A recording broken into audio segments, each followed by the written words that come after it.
This is CS50, and this is week 3 already, wherein we'll take a look back actually at week 0, where we first began. And in week 0, recall that everything was very intuitive in a sense. We talked not just about representation of information, but algorithms. And we talked about tearing a phone book again and again, and that somehow got us to a better solution. But today we'll try to start formalizing some of those ideas and capturing some of those same ideas, not in pseudocode just yet, but in actual code as well. But we'll also consider the efficiency of those algorithms, like just how well designed our algorithms actually are. And if you recall, when we did the phone book example, wherein I first had an algorithm searching 1 page at a time, and then second went 2 pages at a time, and then third started tearing the thing in half, recall that we, with a wave of the hand, kind of analyzed it as follows. We proposed that if the x-axis here is the size of the problem, like number of pages in a phone book, and the y-axis is the time required to solve the problem in seconds, minutes, page tears, whatever your unit of measure is,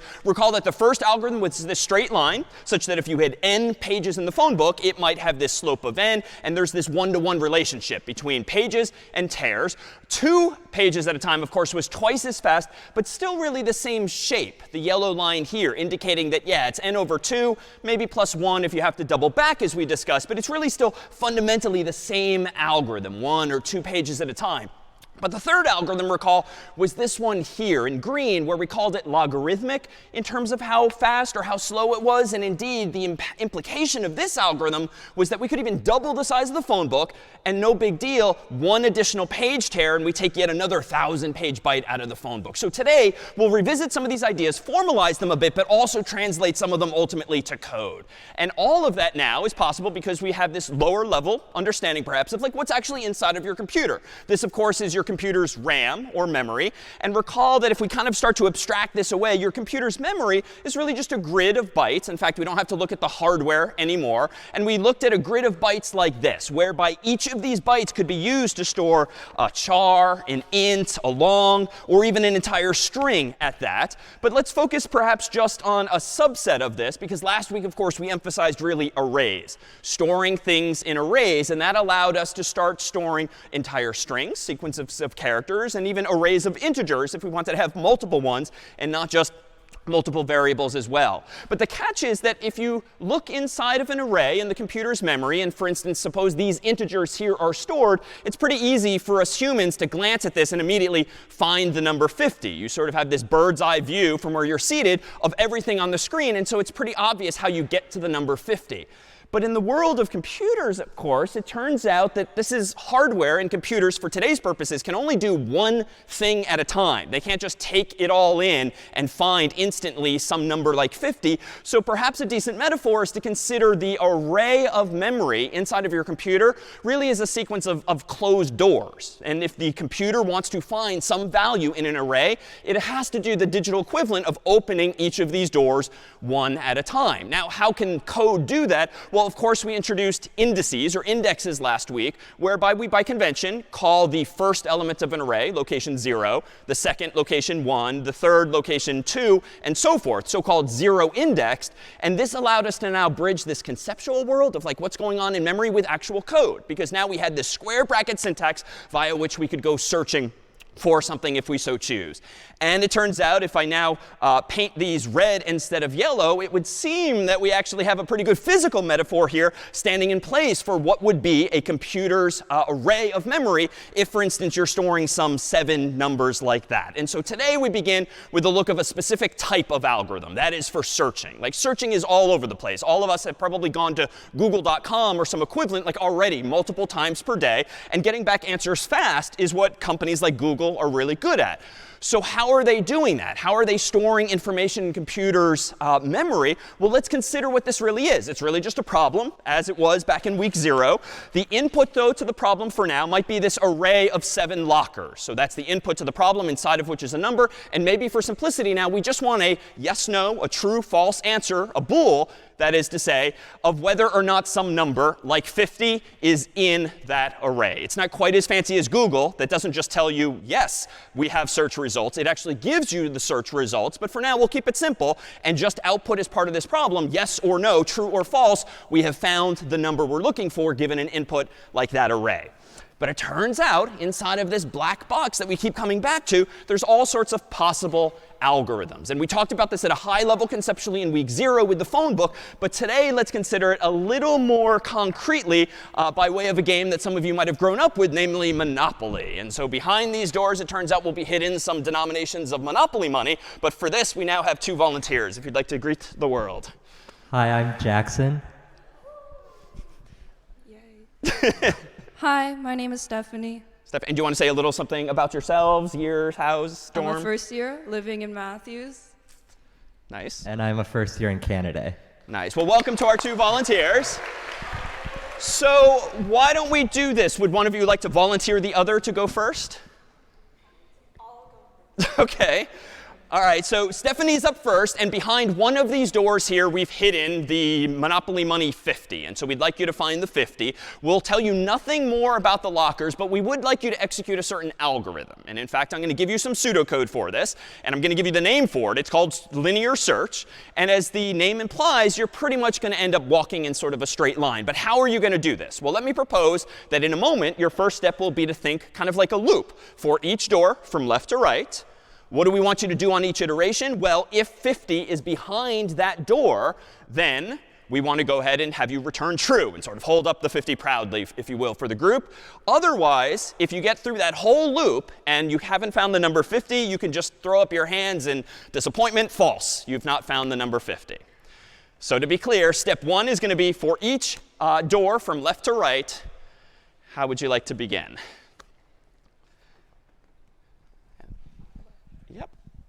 Oh, and then, yep, there we go. Yep. Oh. And if you'd like to at least tell, good acting here. What have you found instead? It's not 50, but 20. Oh, OK. So step 1 was a fail. So let's move on to step 2. Inside of this loop, what are you going to do next? I'm going to move to the next door. OK. Almost. Oh, OK, almost, sort of. A 500 instead. Next locker. I would rather take. No. OK, we're not telling the audience? That was a 10. OK. So keep going. This is step 3 now. Oh, man. 5, OK. A few more lockers to check.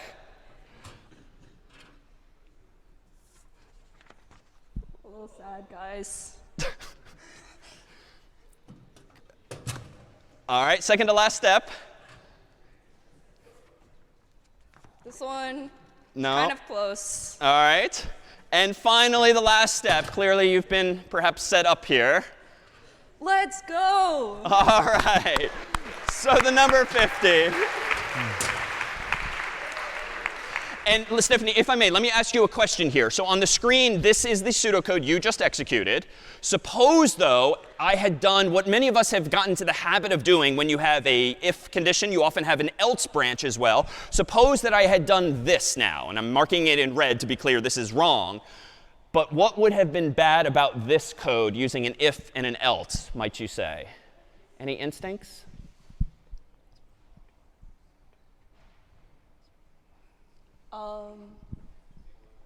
Then you would end up like canceling the code before you found the 50. Yeah, And then we'd just exactly. be eternally sad. Indeed, when Stephanie had opened the first locker, she had found 20. 20, of course, is not 50. She would have decreed false, but of course, she hadn't checked all of the rest of the lockers. So that would seem to be a key detail that with this implementation of the pseudocode, we actually do go through as we did and only return false, not even with an else, but just at the end of the loop, such that we only reach that line if we don't return truer earlier than that. Well, let's go ahead and do this. Let me take the mic from you if you'd like to take a seat next to Jackson. Jackson, in just a moment, we'll have you come up. Carter, if you don't mind reorganizing the lockers for us. But in the meantime, let me point out how we might now translate that same idea to code. Pretty high level, pretty English-oriented with that pseudocode. But really now, as of last week, we have syntax via which Stephanie and soon Jackson could treat this locker, this set of lockers, as really indeed an array using bracket notation. So we can now get a little closer in our pseudocode to actual code. And the way a computer scientist, for instance, would translate fairly high-level English, pseudocode like this, to something that's a little closer to C, or any language that supports arrays, would be a little more cryptically like this. But you'll see more of this syntax in the coming days. For I from 0 to n minus 1. This is still pseudocode, but that's kind of like the English-like way of expressing what we've come to know as a for loop. If 50 is behind doors bracket I, so I'm assuming for the sake of discussion that doors now is the name of my variable, this array of 7 doors, but then the rest of the logic, the rest of the pseudocode really is the same way. And so you'll find in time that programmers, computer scientists more generally, when you start expressing ideas, algorithms to someone else, instead of maybe operating at this level here, you now have in your vocabulary really a new syntax that you can be a little more specific, not getting so into the weeds of writing actual C code, but at least now doing something that's a little closer to manipulating an array like this. So Jackson, would you like to stand on up? All right. Yes, support for Jackson here too. Nice. And here now, I'm going to allow you an assumption that Stephanie did not have. Stephanie clearly was really doing her best, searching from left to right, using linear search, as we'll now call it. But they were pretty much in random order, right? There was a 20 over there, there was a 1 over there, and then a 50. So we deliberately jumbled things up and did not sort the numbers for her. But Carter kindly has just come up to give you a leg up, Jackson, by sorting the numbers in advance. And we'd like you this time, much like in week 0, to do something again and again, but this time using what we'll now call binary search. It's exactly the same algorithm conceptually as we did in week 0, but if we translate it to the context of this array, we might say something like this. The first step for Jackson might be to ask the question. If 50 is behind the middle door, where presumably he's done some mental math to figure out what the middle is, then he's going to just return true. And hopefully we'll get lucky and 50 will be right there. Of course, there's 2 other possibilities at least, which would be what? 50 is with respect to these doors? Yeah, so to the left or to the right, alternatively. So if 50 is less than the middle door, then presumably Jackson's going to want to go left. Else, if 50 is greater than the middle door, he's going to want to go right, much like I did physically last week with the phone book, dividing and conquering left to right. But there's actually a 4th case. Let's put it on the board first. What else might happen here that Jackson should consider? Yeah. It's not there. So let me actually go back and amend my pseudocode here and just say, Jackson, if we don't hand you any doors at all, or eventually, as he's dividing and conquering, if he's left with no more doors, we have to handle that situation so that the behavior is defined. All right. So with that said, Jackson, do you want to go ahead and find us the number 50 and walk us through verbally what you're doing and finding? All right, so it looks like this one is the middle door. So I'm going to open it. But it's 20, not 50. Oh. Sad. OK. What's going through your head now? So now I'm looking, because 50 is higher than 20, I want to look to the right. Good. And look for the new middle door, which would be here. Nice. And it's 100. Oh. Sad. But 50 is less than 100. So now we know to look left, which would be here. And ta-da! Nice. Very well done this time around, too. So thank you first to our volunteers here. And in fact, since you're a fan of Monopoly, as we're so informed, we have the Cambridge edition of Monopoly with all your Harvard favorites. Here you go. Thank you so much. Thank you to our volunteers for finding us 50. So That was more popular than we expected. So here we can translate this one more time into something a little closer to code. And again, still pseudocode, but here now might be another formulation of exactly what Jackson just did, just using the nomenclature now of arrays, where you can be a little more precise with your instructions and still leave it to someone else to translate this finally to code. But here we have same question at the beginning. If no doors left, return false. If 50 is behind doors, bracket middle. So I'm assuming here, because this is pseudocode, that somewhere I've done the mental math or the actual math to figure out what the index of middle is. For instance, if these are 7 doors in an array, this would be location 0, 1, 2, 3, 4, 5, 6. So somehow I've taken the total number of doors, 7, divided by 2 to find the middle. That's 3.5. We have to deal with rounding, but suffice it to say there's a well-defined formula for finding the middle index given the total number of lockers, divide by 2, and then round accordingly. So that's presumably what Jackson did just by counting or in his head to find us door number 3. Not the third door, the fourth door, but door bracket 3. So this is just saying if 50 is behind doors bracket middle, return true. That was not the case. He found a $20 bill instead. Else, if 50 is less than the doors bracket middle, go ahead, and now it gets interesting. Search doors 0 through doors middle minus 1. So it's getting a little more into the weeds now, but if middle is 3, this one here, well, we want to now have Jackson search if 50 had been, if the number had been less, we want to start at bracket 0 and go up through this one. When we deliberately subtract 1, because what's the point of looking in the same locker again? We might as well do 0 through middle minus 1. Else if 50 is greater than doors bracket middle, which it was, what did we then do? Jackson intuitively searched for doors middle plus 1 through doors n minus 1. And honestly, it gets a little annoying having the pluses and the minuses here, but just think of what it means. This is the middle door. And Jackson then did proceed to search through doors middle plus 1, because there's no point in searching this one again. And then the last element in any array of size n, where n is just our go-to number for the size, is always going to be n minus 1. It's not going to be n. It's going to be n minus 1 because we always start counting arrays at 0. So here then we have a translation into pseudocode that's a little closer to C of this exact same idea. And here we come full circle to week 0. Like in week 0, it's pretty intuitive to imagine dividing and conquering a problem like this. But if you now think back to actually your iPhone, your Android phone, or the like, when you're doing autocomplete and searching the list, it's possible, if you don't have many friends or family or colleagues in the phone, you know what? Linear search, just checking every name for the person you're searching for, might be perfectly fine. But odds are your phone's being smarter than that, especially if you start to have dozens, hundreds, thousands of people in your contacts over the years. What would be better than linear search? Well, perhaps binary search. But there's an assumption, a requirement, which is what? Why was Jackson ultimately able to find the 50 in just like 3 steps instead of a full 7, like Stephanie? Because the array was sorted. And so this is sort of a teaser for what we'll have to come back to later today. Well, you know, how much effort did it take someone like Carter? How much effort does it take your phone to sort all of those names and numbers in advance? Because maybe it's not actually worth the amount of time. Now, someone like Google probably somehow keeps the database of web pages sorted.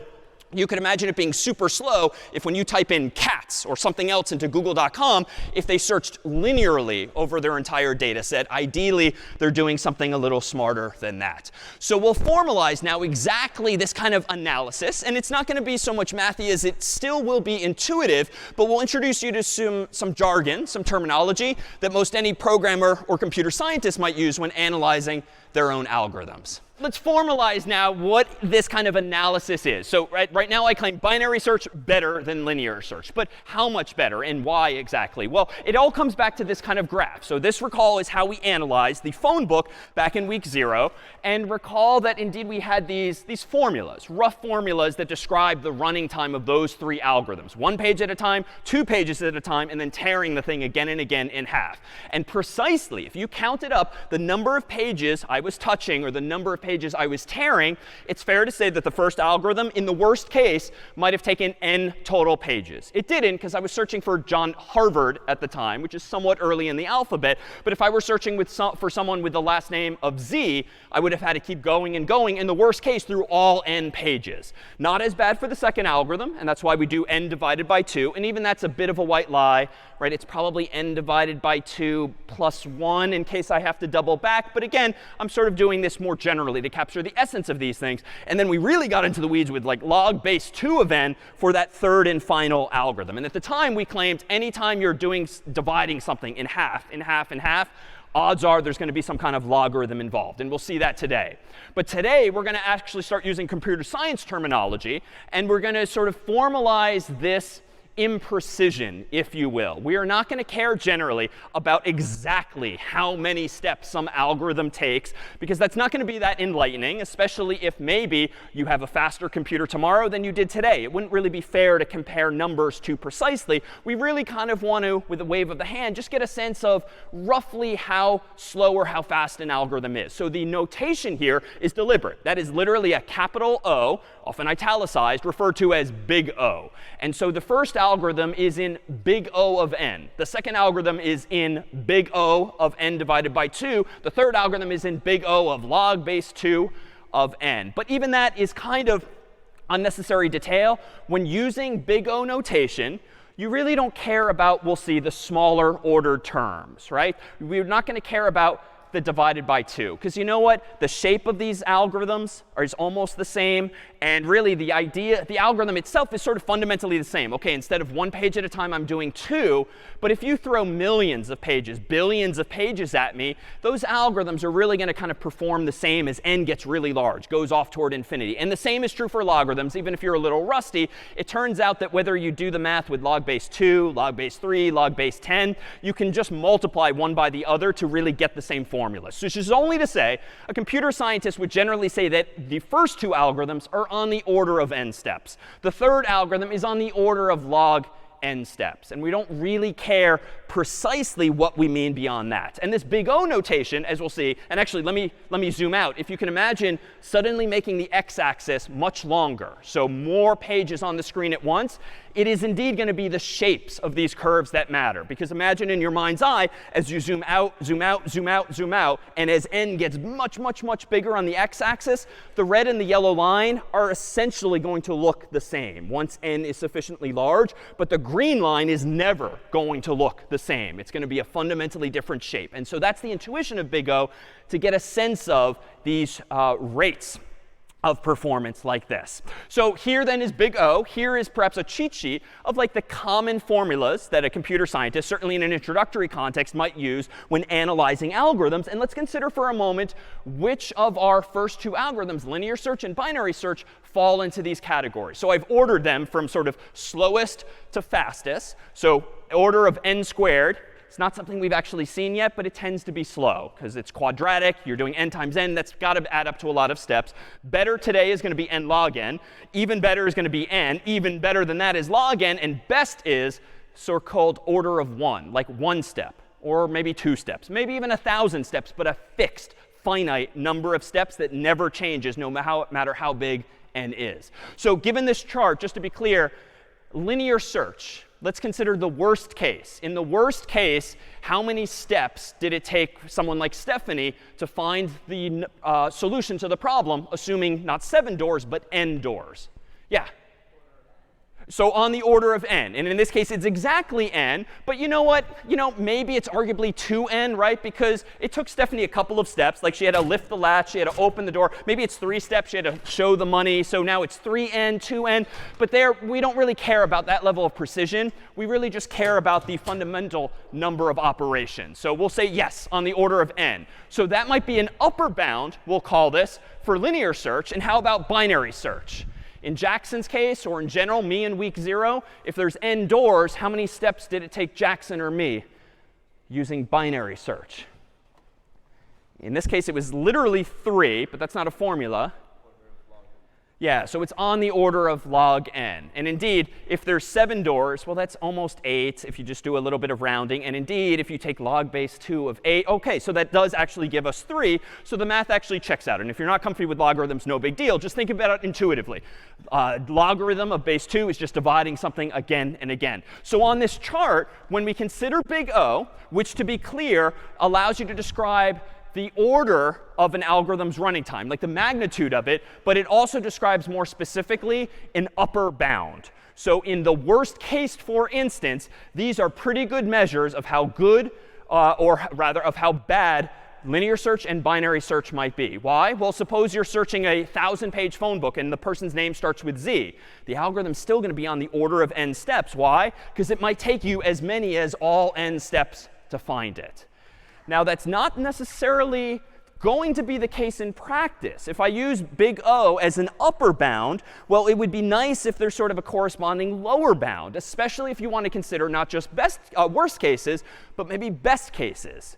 So what might we use here? Well, so this is a capital Greek omega symbol. So omega is the symbol that a computer scientist uses generally to describe a lower bound on an algorithm, often in the context of best case, though not necessarily. So a lower bound means how few steps might an algorithm take. And here too, same formulas, and we'll fill in these blanks over time.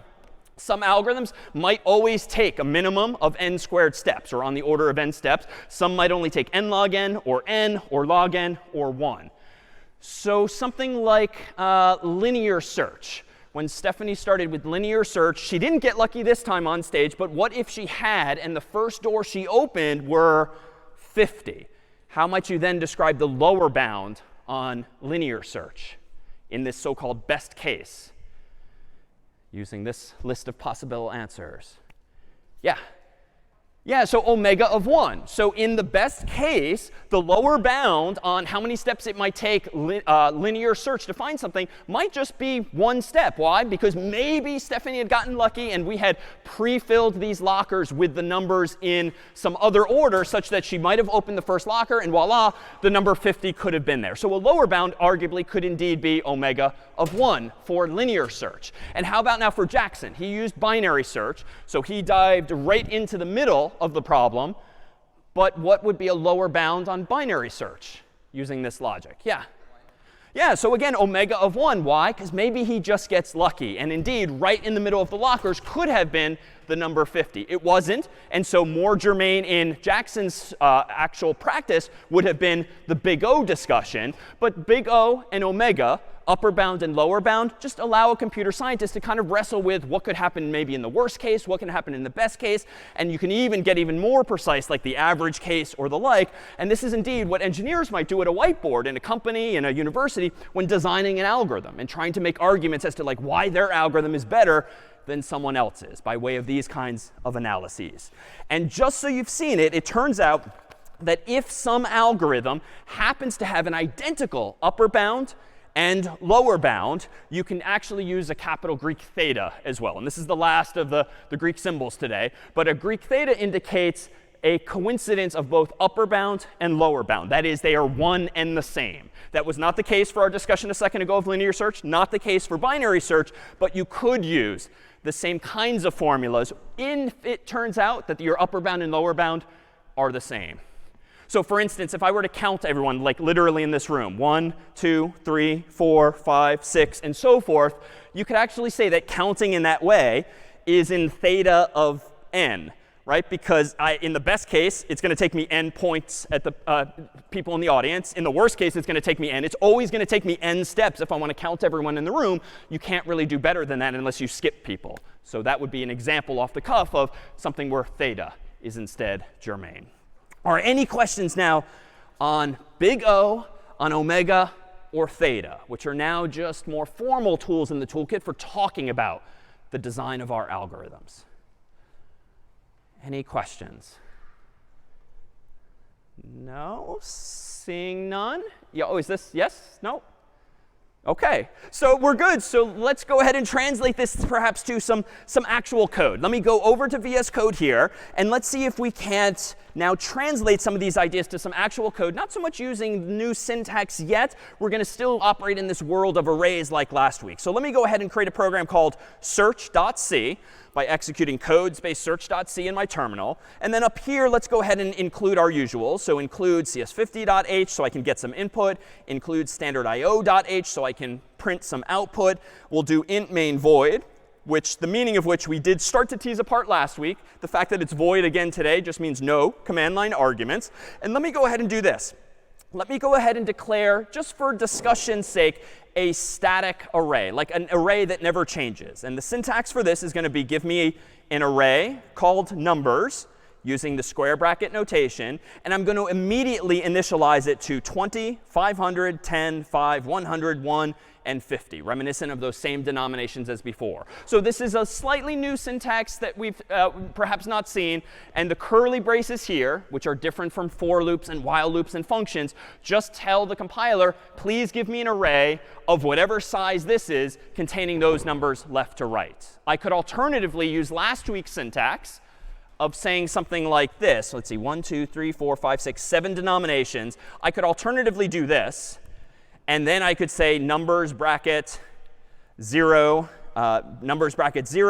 equals 20, numbers bracket 1 equals 500. And I could do this 5 more times. That's just a little tedious. If you know the numbers in advance, you don't have to tell the compiler how many there are. You can just let it figure it out that your numbers will be 20, 500, 10, 5, 100, 1, and 50. So this is how you statically define an array.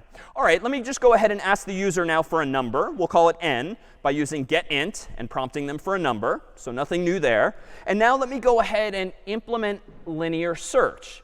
And the pseudocode we had for this before used some array-like notation. Let me go ahead then and start similarly. For int I, and you almost always start counting at I by convention, so that's perhaps a good starting point. I'm going to do this so long as I is less than 7. Not the best design to hard code the 7, but this is just for demonstration's sake for now, because I know how many numbers I put in there.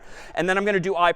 So now I have the beginnings of a loop that will just allow me to iterate over the entire array. And let me ask this. If the current number at location I equals n, which is the number the human typed in, then let's go ahead and do something simple like printf, quote unquote, found, \n. And then, per our discussion last week, to indicate that this is successful, I'm going to return 0 if I found it. And if I don't find it, I'm just going to go down here and by default say not found, \n. And just for convention, just for good measure, per convention, I'll return 1, or really any value other than 0. 0, recall, means success, and any other integer tends to mean error of some sort, irrespective of the number I'm looking for. So just to revisit, the only thing that's new here is this syntax for creating an array of 7 numbers, these numbers. And then after that, we have really highlighted here an implementation of linear search. I mean, this is the C version, I dare say, of what Stephanie did on the board, whereas now the array is called numbers instead of doors. But I think it's pretty much the same. Let me go ahead and open my terminal window and run make search. Seems to compile OK, /search. And let's go ahead and search for a number. We'll start with what we did before, 50. And it's found. Let's go ahead and run it again, /search. Let's search for maybe 20 at the beginning. That one, too, is found. Let's run it one more time, searching for like 1,000, which is not among the denominations. And that one, indeed, is not found. So we've taken an idea from week 0, now formalized in week 3, and just translated it now to code.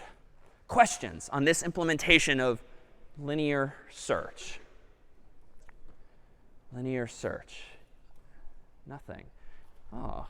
So successful so far today. OK, so let's see if we can't maybe make this a little more interesting and see if we can't trip over a detail that's going to be important in C. Instead of doing numbers, let me go ahead and do this. We'll stay on theme with Monopoly. And I went down the rabbit hole of reading the Wikipedia article on Monopoly and the original pieces or tokens that came with Monopoly. And it turns out we can represent those with strings. So I'm going to create an array called strings, plural, of whatever size I defined here. And the very first Monopoly pieces back in the day were a battleship that you could play with, a boot, a cannon, an iron, a thimble, and a top hat, some of which you might know from the game nowadays. Turns out they've been changing these, had no idea, over the years. So here is now an array of strings. Let me go ahead and prompt the user now, not for an integer anymore. I want to now search for one of these strings, still using linear search. So let me create a string s, set it equal to getString, prompt the user for a string to search for. And then I think my code here is almost the same, except for one detail. I now have an array called strings. I now have a variable called s. But it turns out, for reasons we'll explore in more detail next week, this line of code is not going to work.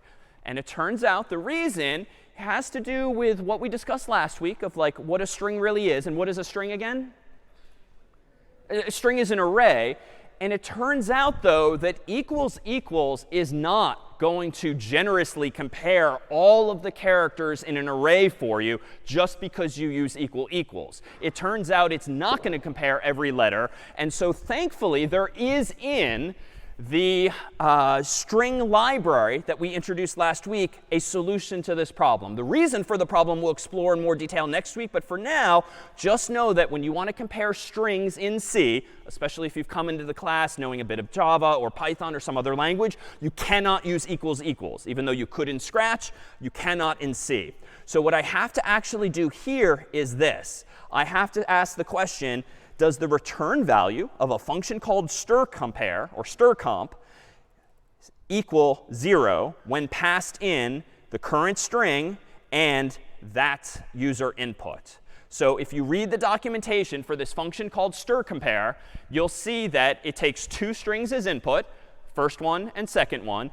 It then, someone decades ago wrote the code that probably uses a for loop or a while loop to compare every character in each of those strings.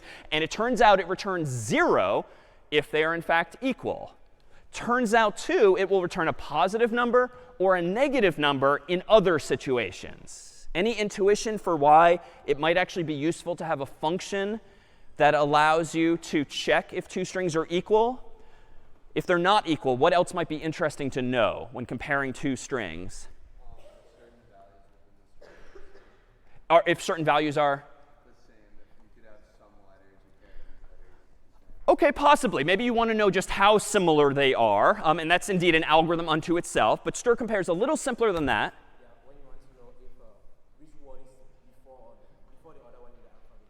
Exactly. If you're trying to like alphabetize a whole list of strings, just like your phone probably is for your contacts or address book, it turns out that strcompare will actually return a positive number or a negative number or a 0 based on whether maybe it comes alphabetically first or later or in fact equal. So that can be a useful thing. And that's just a teaser for a lower level explanation that we'll see next week. So now let me cross my fingers and see if I got this right. Let me go ahead and do make search.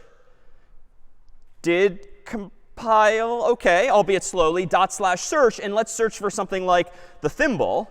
And we see that that's indeed found. Otherwise, let's search for something that I know isn't there, like a race car, which was there when I grew up. But, segmentation fault, core dumped. And actually, some of you have tripped over this error before. Anyone want to admit seeing this? So yeah, not something we've talked about. And honestly, not something I intended just now. But that, too, we'll see next week. Any intuition for why my program just broke? I didn't really change the logic. It's still linear search. Let me hide the terminal so you can see all of the code at once. The only thing I did was switch from integers to strings, and I switched to strcompare here. But segmentation fault happened. And the teaser is that that somehow relates to the computer's memory. Yeah?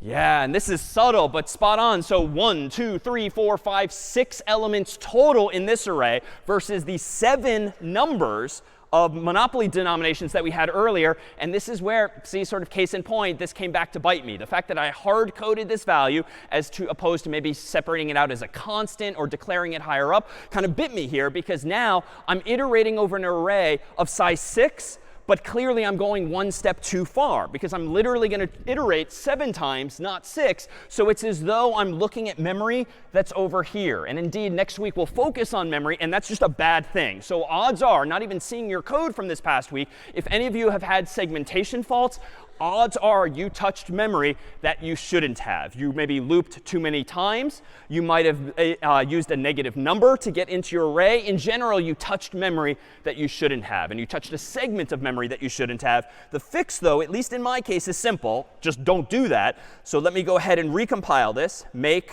search, /search. And I'll search again for race car. Enter.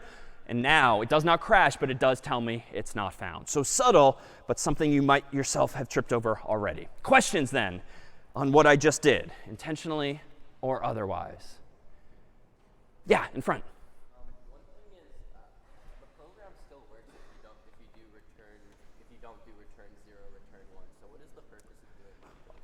A really good question. So the program will still work even if I don't return 0 or return 1. In fact, let me go ahead and do that and just hide my terminal window for a second. Let's get rid of the return here. Let's get rid of the return here. However, watch what happens here.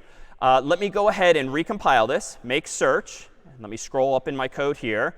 Let me go ahead and do /search. And let me go ahead and search for the first thing in the list, battleship. So I know that this should be found. I hit enter. Huh, interesting. So it's saying found, not found. But do you see why logically in this case? Exactly.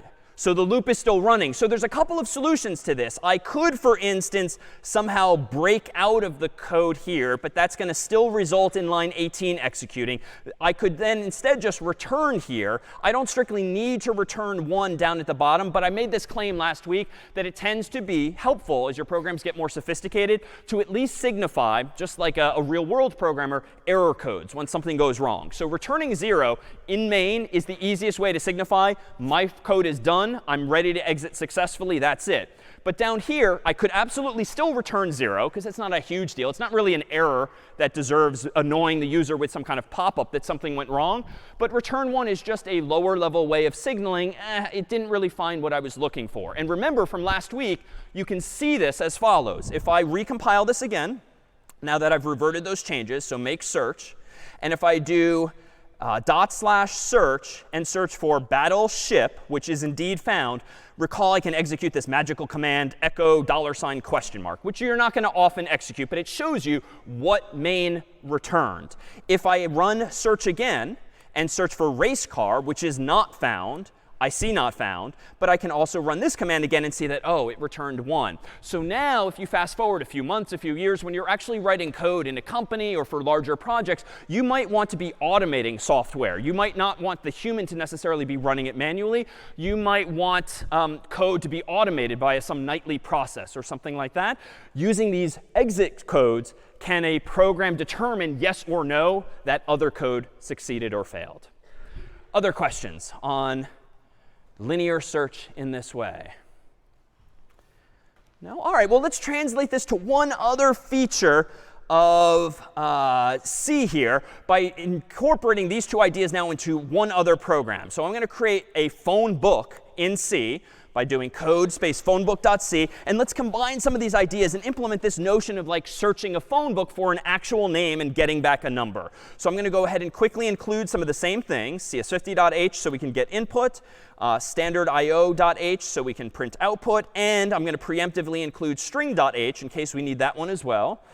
Int main void, no need for command line arguments today. And let me give myself now an array of names for this phone book. So string names equals, and then in curly braces, how about Carter will be one person in the phone book, and David, myself, will be the other. So we'll keep it short so we don't have to type too many names. But this is a phone book with 2 people thus far. Suppose now we want to also store Carter's phone number in mine. So it's not just saying found or not found. It's literally looking up our phone numbers like a proper phone book. Well, at the moment, there's really no way to do this. I could do something hackish, like I could put a number like 617-495-1000 after Carter. I could maybe do something like 949-468-2750 after me. But now you're kind of doing the whole apples and oranges thing, right? Like now it's not strings. It's a string int. All right, so maybe I could just make all of these strings. But now it's just a conceptual mixing of apples and oranges. Like, yes, that's an array of 4 strings. But now you're on the honor system to know that the first string is a name, the second string is a number, the third string is, like, you can do it, but it's a bit of a hack, so to speak. So what might be cleaner than this? Instead of combining our phone numbers into the same array as our names, what else might we do that's perhaps a little better? Say a little louder.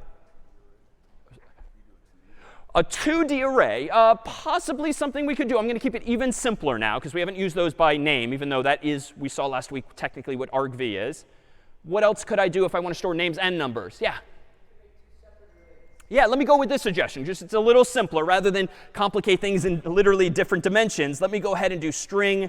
Well, I could do int numbers, but you know what? So that we can support punctuation like dashes or even parentheses or country codes, I'm going to do this instead. I'm going to do string numbers so that I can represent Carter's number as quote unquote +1 for the US, 617, 495, 1000, complete with hyphens, as is US convention. And then for mine, I'll go ahead and do +1, 949, how about 468, 2750. Semicolon. And now down below, let's actually enable the user to search this phone book. Just like in week 0, we did. String name equals get string. And let's ask the user for a name, presumably David or Carter or someone else. And now let's re-implement linear search. So for int I gets 0, I is less than 2. And do as I say, not as I do. I think we should beware this hard coding, but we'll keep it simple for now. I++, and then in this for loop, I think we have all of the ingredients to solve this. So if the return value of stir compare of all of the names, bracket I, comparing against the name that the human typed in, if all of that equals 0, that is, all of the characters in those two strings are equal, then I think we can go ahead and say found, just like last time. But you know what? Let's actually print Carter's or my phone number. So found %s, and we'll plug in numbers, bracket I. And then just for consistency, I'll return 0 here. And down here, how about I'll say something like printf not found, just to be clear. And then I'll return 1 as well. So just to recap, here's all of the code. It's almost the same as before, except now it's useful. I'm not just saying found or not found. I found a number in Monopoly, or I found a piece in Monopoly. I'm looking up in one array one of the strings, and then I'm printing from the other array the answer. So let me go ahead here and run the compiler, make phone book, enter. OK, that's promising. No errors. /phonebook now. And let's search for instance, Carter. Enter. All right, so we found Carter's number. All right, let me do that again. Phone book. Let's search for David. All right, we seem to have found David's number. All right, let's do it one last time. Phone book. Enter. And now we'll search for like John Harvard. Enter. Not found. All right, so I dare say, albeit with minimal testing, this code is correct.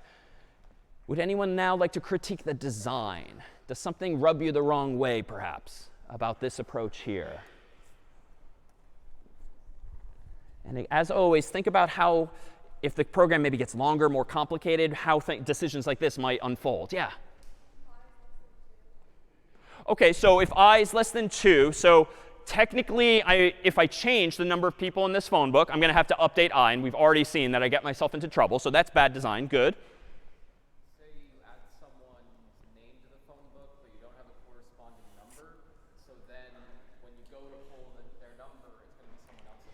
Yeah, so again, I'm sort of trusting myself not to screw up. If I add John or anyone else to the first array, but I forget to add their number to the second array, eventually things are going to drift and be inconsistent, and then the code will be incorrect at that point. So sort of a poor design setting me up for future failure, if you will. Other thoughts? Yeah.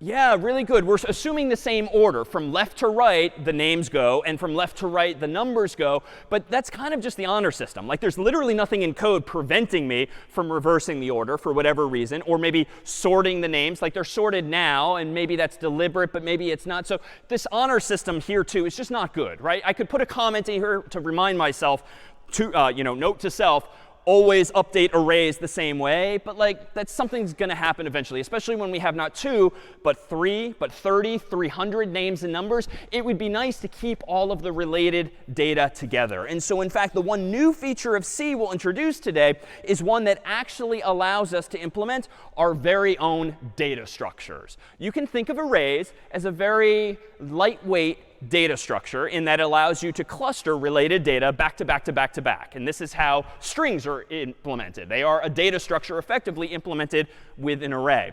But with C and with other languages, it turns out you can invent your own data types, whether they're one-dimensional, two-dimensional even, or beyond.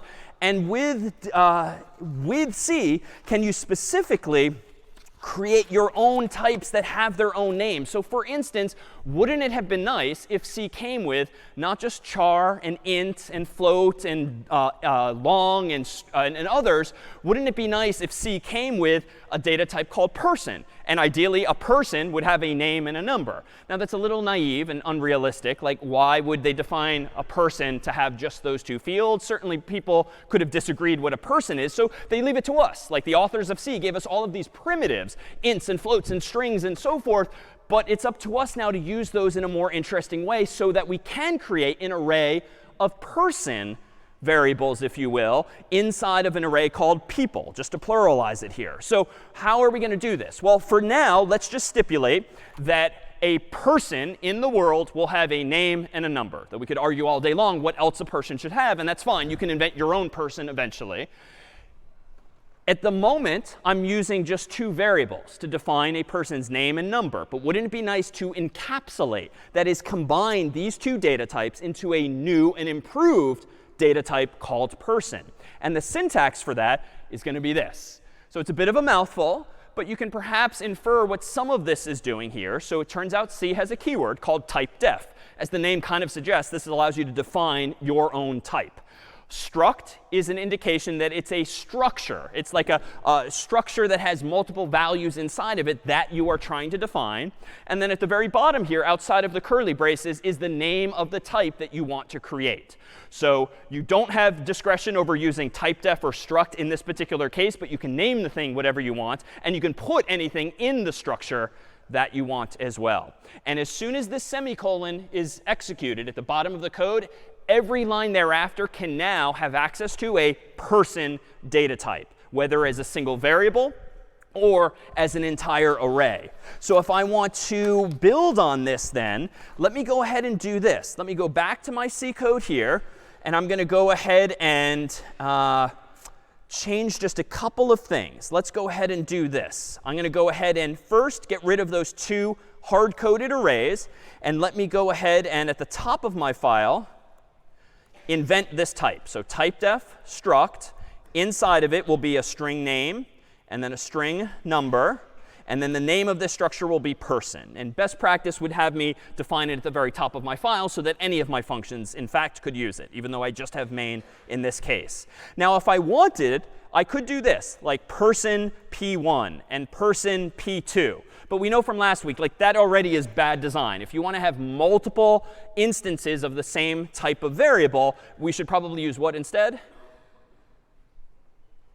An array. So let me not even go down that road. Let me instead just do this. Person will be the type of the array, but I'm going to call it, I could call it persons, but in English we typically say people. So I'll call the array people, and I want 2 people to exist in this array, though I could certainly change that number to be anything I want. How now do you put a name inside of a person and then put the number inside of that same person? Well, slightly new syntax today. I'm going to go ahead and say this. People bracket 0 just gives me the first person in the array. That's not new. But if you want to go inside of that person in memory, you use a dot, and then you just specify the name of the attribute therein. So if I want to set the first person's name to Carter, I just use that so-called dot notation. And then if I want to set Carter's number using dot notation, I would do this, +1 617 495 1000. And then if I want to do the same for myself, I would now do people bracket 1 dot name equals quote unquote David. And then people bracket 1 still dot number equals quote unquote +1 949 468 2750. And now, at the bottom of my file, I think my logic can pretty much stay the same. I can still, on this line here, prompt the user for the name of the person they want to look up. For now, even though I admit it's not the best design, I'm just doing this for demonstration's sake, I'm going to leave the 2 there, because I know I have 2 people. But down here, this is going to have to change. I don't want to compare names bracket I anymore. What do I want to type here as the first argument to stir compare? What do I want to do here? Yeah. So people I.name. Yeah, so I want to go into the people array at the ith location, because that's what my loop is doing. It's updating I again and again, and then look at name. And that's good. I think now I need to change this too. What do I want to print if the person is found? Someone else? what do I want to print here? If I found the person's name? Yeah. Say a little louder. Perfect. So people bracket I dot number, if indeed I want to print the corresponding number to this person. And then I think the rest of my code can stay the same. So let me go ahead and rerun make phone book to recompile this version. So far, so good. /phone book. Let's go ahead and type in Carter's name, found. All right, let's go ahead and run it again. David's name, found. Let's go ahead and run it one more time. So type in John Harvard, for instance, not found in this case. So fundamentally, the code isn't all that different. Linear search is still behaving the same way. And I admit this is kind of ugly looking. Like we've kind of made a 2-line solution like 5 lines of code now. But if we fast forward a week or two, when we start saving information to files, we'll introduce you to files like CSV files, comma separated values, or spreadsheet files, which you've surely opened on your Mac or PC at some point in the past. Suffice it to say, we'll soon learn techniques for storing information like names and numbers in files. And at that point, we're not going to do any of this hackish sort of hard coding of the number 2 and manually typing my name and Carter's name and number into our program. We'll read the information dynamically from a file. And in a few weeks, we'll read it dynamically from a database instead.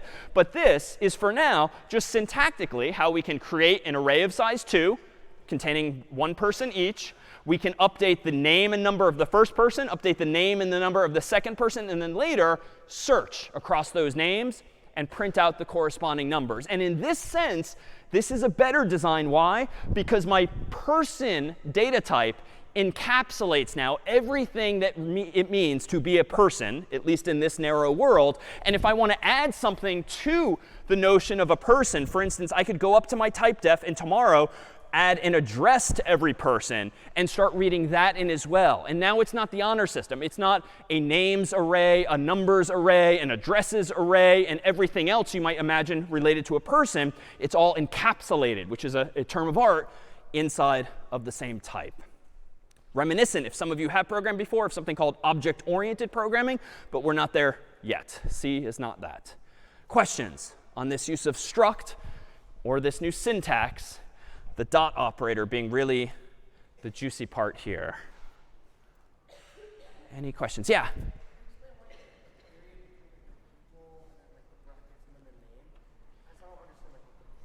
On what line number? 16. So yes, so syntactically, we introduced the square brackets last week. So doing people bracket 0 just means go to the first person in the array. That was like when Stephanie literally opened this door. That's doors bracket 0, but this is, of course, people bracket 0 instead. Today, the dot is a new piece of syntax. It means go inside of that person in memory and look at the name therein and set it equal to Carter and do the same for number. So that's all. It's like open the locker door, go inside of it, and check or set the name and the number. Yeah?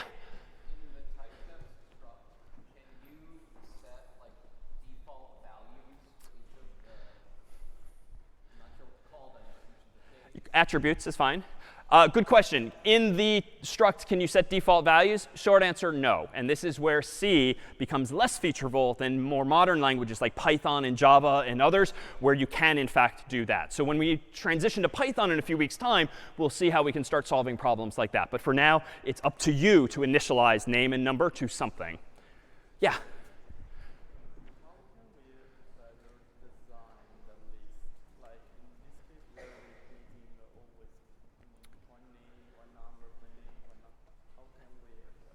Really good question. How can we adjust or critique the design of what I'm doing? This is one of the few situations where I would say hypocritically, do as I say, not as I do.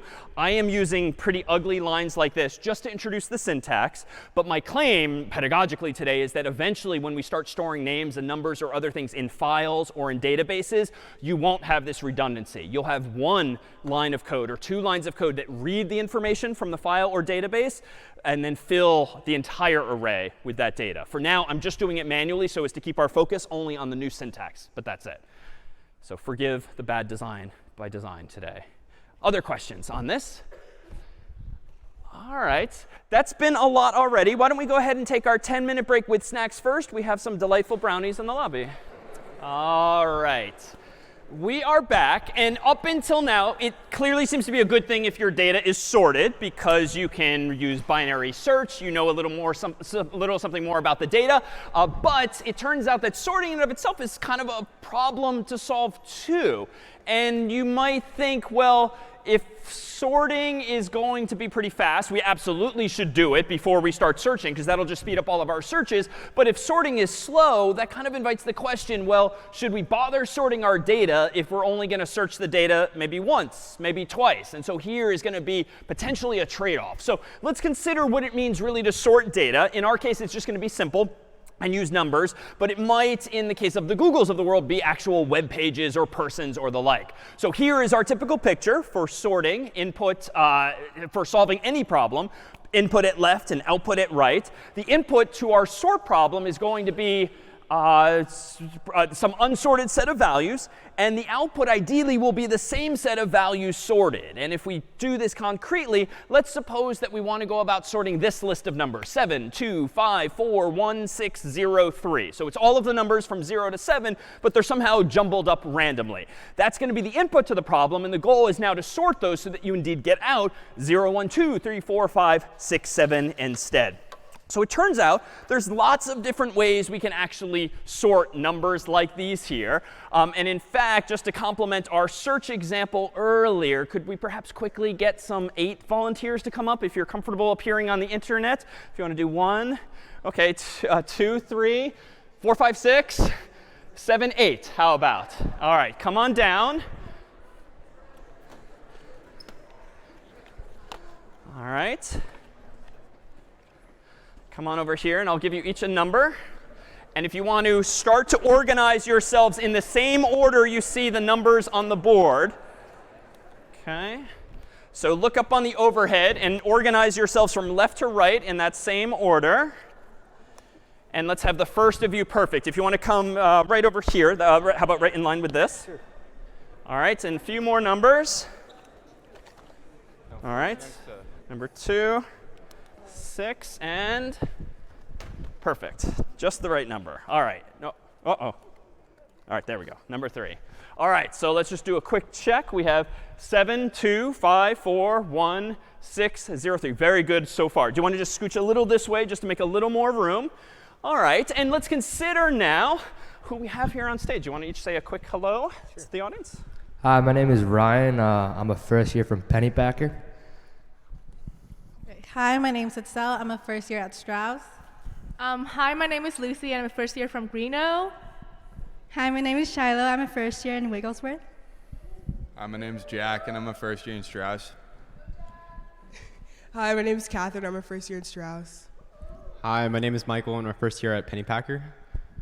Hi, my name is Mohammed. I'm a first year in Matthews. Nice. Welcome aboard. All right, so let's consider now how we might go about sorting our kind volunteers here. The goal being to get them into order from smallest to largest so that presumably then we can use something smarter than just linear search. We could actually use binary search, assuming that they are already then sorted. So let me propose that we first consider an algorithm that actually has a name called selection sort. And selection sort is going to be one that literally has me, or really you as the programmer, selecting the smallest element again and again, and then putting them into the appropriate place. So let me go ahead and start this here, starting with the number 7. At the moment, 7 is the smallest number I found, so I'm going to make mental note of that with a mental variable, if you will. I'm going to move on now. Oh, number 2 is obviously smaller, so I'm just going to update my mental reminder that 2 is now the smallest, effectively forgetting for now number 7.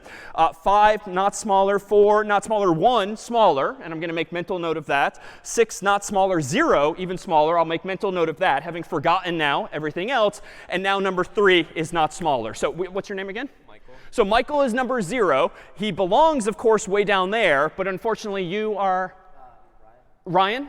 Ryan is in the way, so what should we do? How should we start to sort this list? Where should number 0 go? Yeah, okay. Do you want to say it louder? Yeah, so let's just go ahead and swap. So if you want to go ahead and 0, go on where 7 is. We need to make room for number 7. It would kind of be cheating if maybe everyone kind of politely stepped over to the side. Why? Because if we imagine all of our volunteers here to be an array, like that's a crazy amount of work to have every element in the array shift to the left just to make room. So we're going to keep it simple and just evict whoever's there. Now maybe we get lucky and number 7 is actually closer to its destination. Maybe we get unlucky and it goes farther away, but we've at least solved one problem. If we had n problems at first, now we have n minus 1 because number 0 is indeed in the right place. So if I continue to act this out, let me go ahead and say 2. OK, currently the smallest. 5, no. 4, no. 1, currently the smallest. I'll make mental note. 6, 7, 3. And now let me pause. 1 is obviously the now smallest element. So did I need to keep going? Well, it turns out, at least as I've defined selection sort, I do need to keep going because I only claim that I'm using one variable in my mind to remember the then smallest element. I'm not smart enough, like us humans, to remember, oh, wait a minute, 1 is definitely the smallest now. I don't have that whole recollection. So I just am keeping track of the now smallest. So number 1, your name was? Jack. Jack. Where should Jack go? Probably there. And what's your name? Itzel? OK, so Jack and Itzel, if you want to swap places, we've now solved 2 of the n total problems. And now we'll do it a little faster if each of you want to sort of start to swap as I find the right person. So 5, smallest. 4 is smaller. 2 is smaller. Got to keep checking. OK, 2 is smaller. All right, now I'm going to go back to the beginning. All right, 4 is small. 5 is not. 6 is not. 7 is, oh, 3 is small. Where do you want to go? OK, good. I'm going to go back here. And I can be a little smart. I don't have to go all the way to the end because I know these folks are already sorted. So I can at least optimize slightly. So now 5 is small, 6 is small, 7 is 4 is smaller if you want to go in place there. And now here things get interesting. I can optimize by not looking at these folks anymore because they're obviously problem solved. But now 5 is small, 6 is not, 7 is not. OK, 5, you can stay where you are. Now a human in the room is obviously going to question why I'm wasting any more time.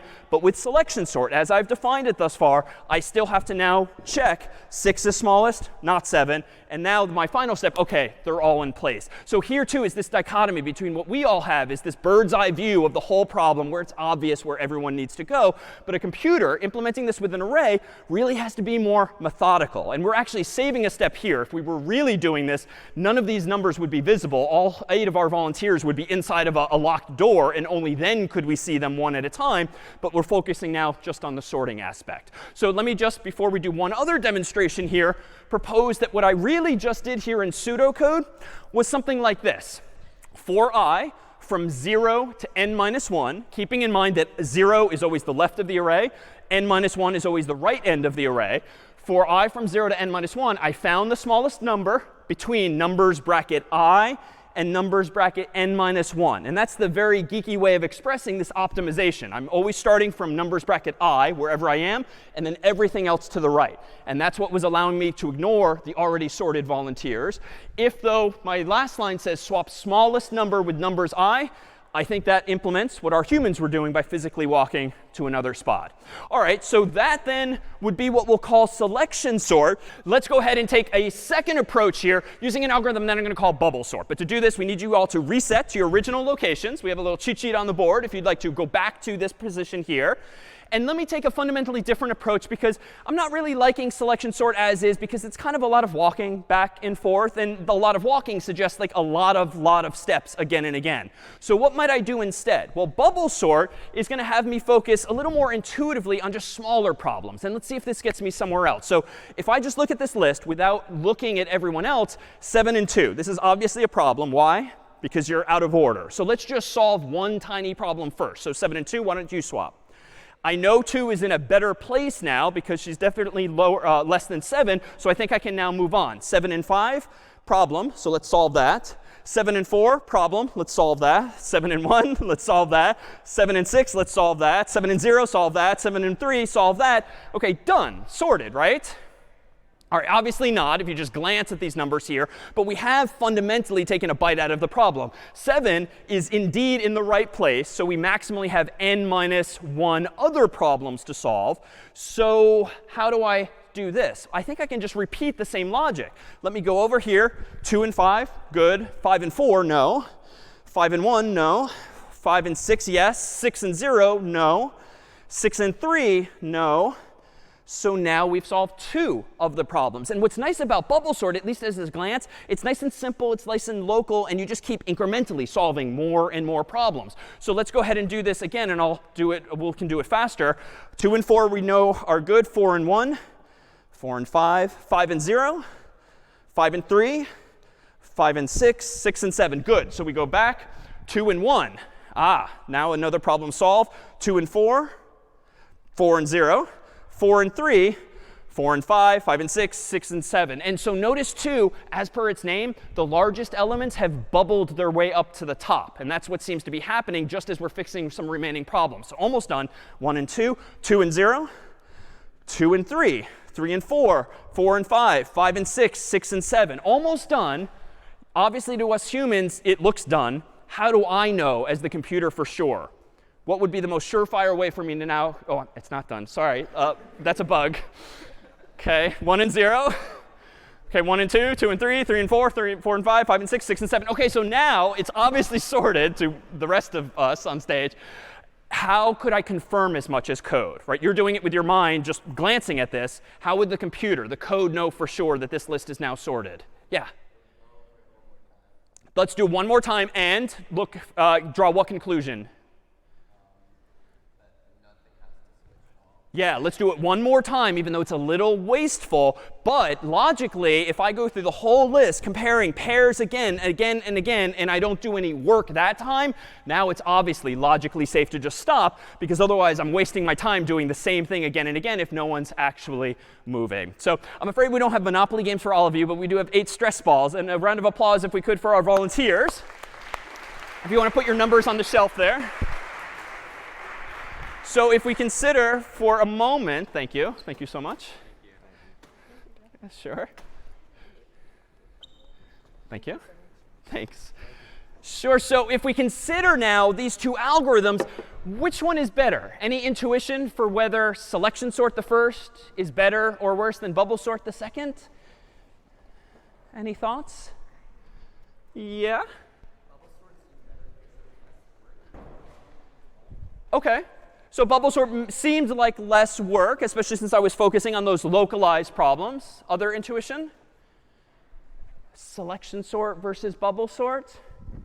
Well, let me propose that we try to quantize this so we can actually analyze it in some way. And this is not an exercise we'll do constantly for lots of algorithms, but these are pretty representative of algorithms, so we can wrap our minds around, indeed, the performance or the design of these things. So here is my pseudocode for selection sort, whereby, as per its name, I just iteratively select the next smallest element again and again. So how can we go about analyzing something like this? Well, we could just do it on paper pencil and count up the number of steps that seem to be implied logically by the code. We could literally count the number of steps I was taking again and again, left to right. We could also just count the number of comparisons I was making with each of the persons involved. And I was doing it kind of quickly in selection sort, but every time I was looking at a person trying to decide, do I want to remember that number as smallest, that number, I was comparing 2 values with an equals equals or less than or greater than sign, at least if we had done this in code. So that tends to be the norm when analyzing algorithms like these, counting the number of comparisons, because it's kind of a global unit of measure we can use to compare different algorithms entirely. So think too that in the general case, when we have more than 8 volunteers, more than 7 doors, we can generalize our array in general as this is the first element at bracket 0, and the end of it is always n minus 1. So arrays, or doors in this case, or volunteers are always numerically indexed from 0 on up to n minus 1, if there's n of them in total. So how do we analyze the code of selection sort?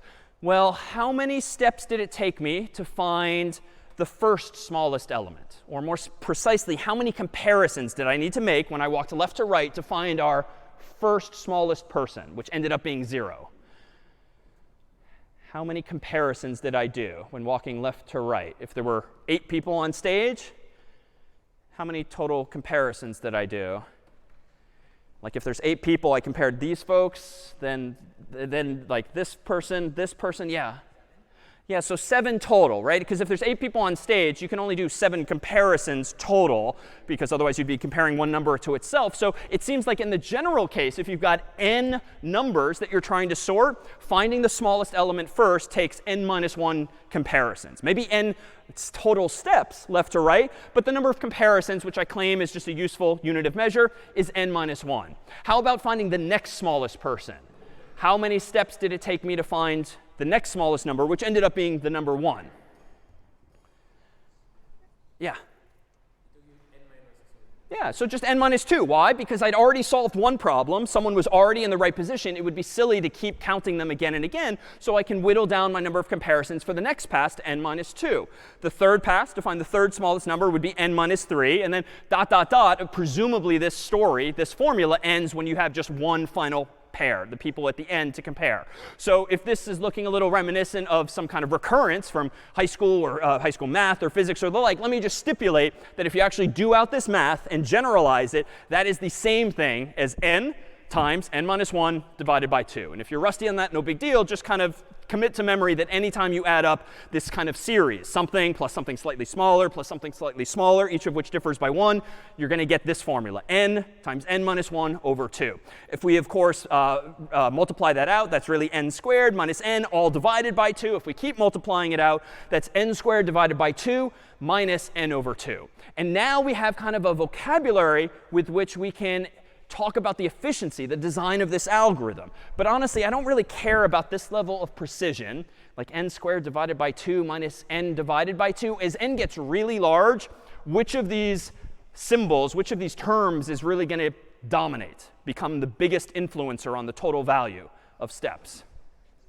Right, it's the square, right? Like, it's definitely not n divided by 2. That's shaving some time off. But n squared, as n gets big, is going to get really big. If n is 100, then n squared is bigger. If n is 1,000,000, n squared is really bigger. And so at the end of the day, when we're really just talking about sort of a wave of the hand analysis, an upper bound, if you will, let's just say that selection sort, as analyzed here, it's on the order of n squared steps. It's not precisely n squared steps, but you know what? N squared divided by 2, the intuition here might be that, well, it's half of that.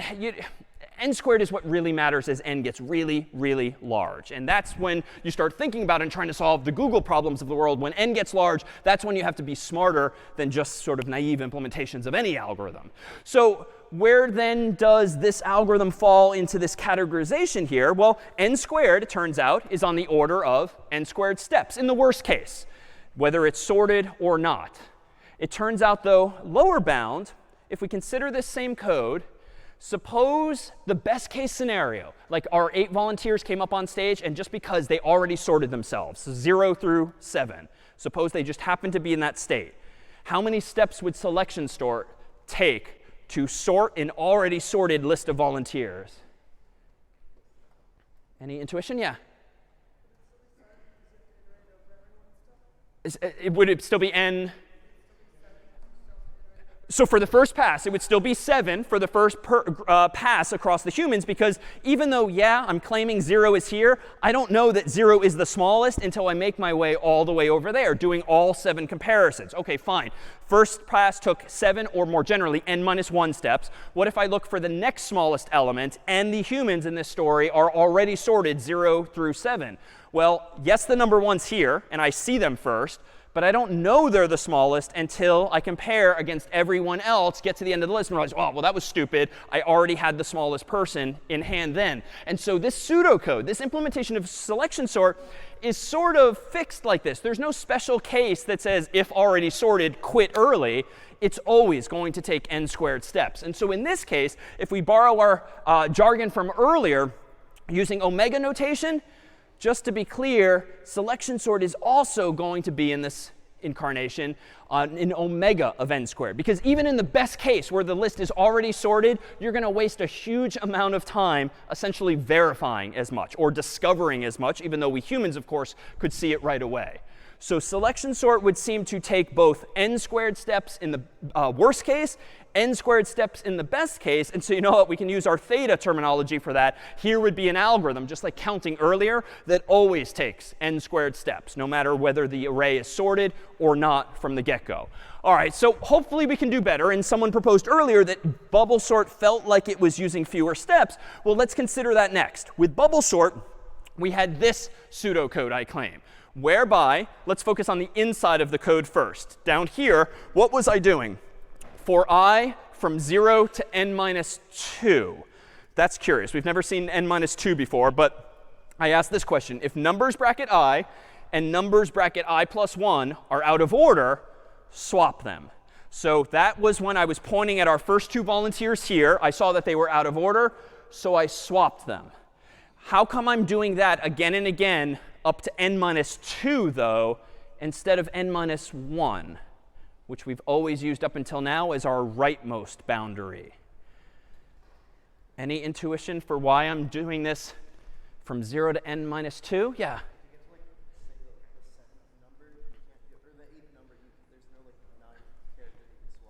Exactly. Because I'm looking at the ith person per this pseudocode here and the ith plus 1 person, I better make sure I don't go step beyond the boundaries of my array. So if you think of like my left hand when my back was to here, pointing at the current person at the first position, my right hand for this if conditioner is essentially pointing at the person next to them. And you want to iterate with your left hand all through these people, but you don't want your left hand to point at the last person. You want it to point at the second to last person. But we know that the last person is always at n minus 1. So the second to last person just mathematically is at n minus 2. So it's a subtlety, but this is like a seg fault waiting to happen. If you implemented bubble sort using n minus 1, you will. My right hand would go beyond the boundaries of the array. So just bad. All right, so why am I saying this n times? Well, we did it very organically with humans, but each time someone each pass I did through the array, someone bubbled their way up to the end. Number 7, then number 6, then number 5. So if on each pass through the array of volunteers, I was solving at least one problem, it seems like bubble sort can just run n times total to solve all n problems. Because the first pass will get at least one number into place. Second pass, second number into place. You might get lucky and it would do more, but worst case, this feels like enough. Just do this blindly n times, and they'll all line up together. Well, technically, all right, now we're getting into the weeds. Technically, you can just repeat it n minus 1 times, because if you solve all n minus 1 other problems and you're left with one, like literally that person's where they need to be, just logically. If you've already sorted everything else and you've got just the one left, it's already bubbled up. So how do we analyze this? Well, in bubble sort, we might do something like this. I'm essentially doing n minus 1 things n minus 1 times. Now let me back up to the pseudocode, because this one's a little less obvious. This is where you can actually mathematically infer from your loop how many steps you're taking. So this first line literally says repeat the following n minus 1 times. So that's going to translate very straightforwardly to our mathematical formula. Do something n minus 1 times. This loop, just because I'm using for loop terminology, it's framed a little differently. But if you're iterating from 0 to n minus 2, you're iterating a total of n minus 1 times. And again, the arithmetic's getting a little annoying, but this just means do the following n minus 1 times. So do n minus 1 things n minus 1 times. We can now run out the math as follows. We have the formula n minus 1 times n minus 1. We do our little FOIL method here, n squared minus 1 times n minus 1 times n plus 1. We can combine like terms, n squared minus 2n plus 1. But at this point, when n gets really large, which term are we really going to care about? This is on the order of? Yeah, n squared. So at least asymptotically means as n approaches infinity, it gets really large. Turns out that the upper bounds on selection sort and bubble sort are essentially the same. Now, if we really nitpicked and compared the total number of comparisons, they might differ slightly. But as n gets large, honestly, you're barely going to notice the difference, it would seem, between these two algorithms. But what about the lower bound? If the upper bound on bubble sort is also big O of n, what about the lower bound here? Well, with this pseudocode, what would the lower bound be on bubble sort, even in the best case when all of the volunteers are sorted? Any intuition? In this pseudocode. Yeah, in the middle?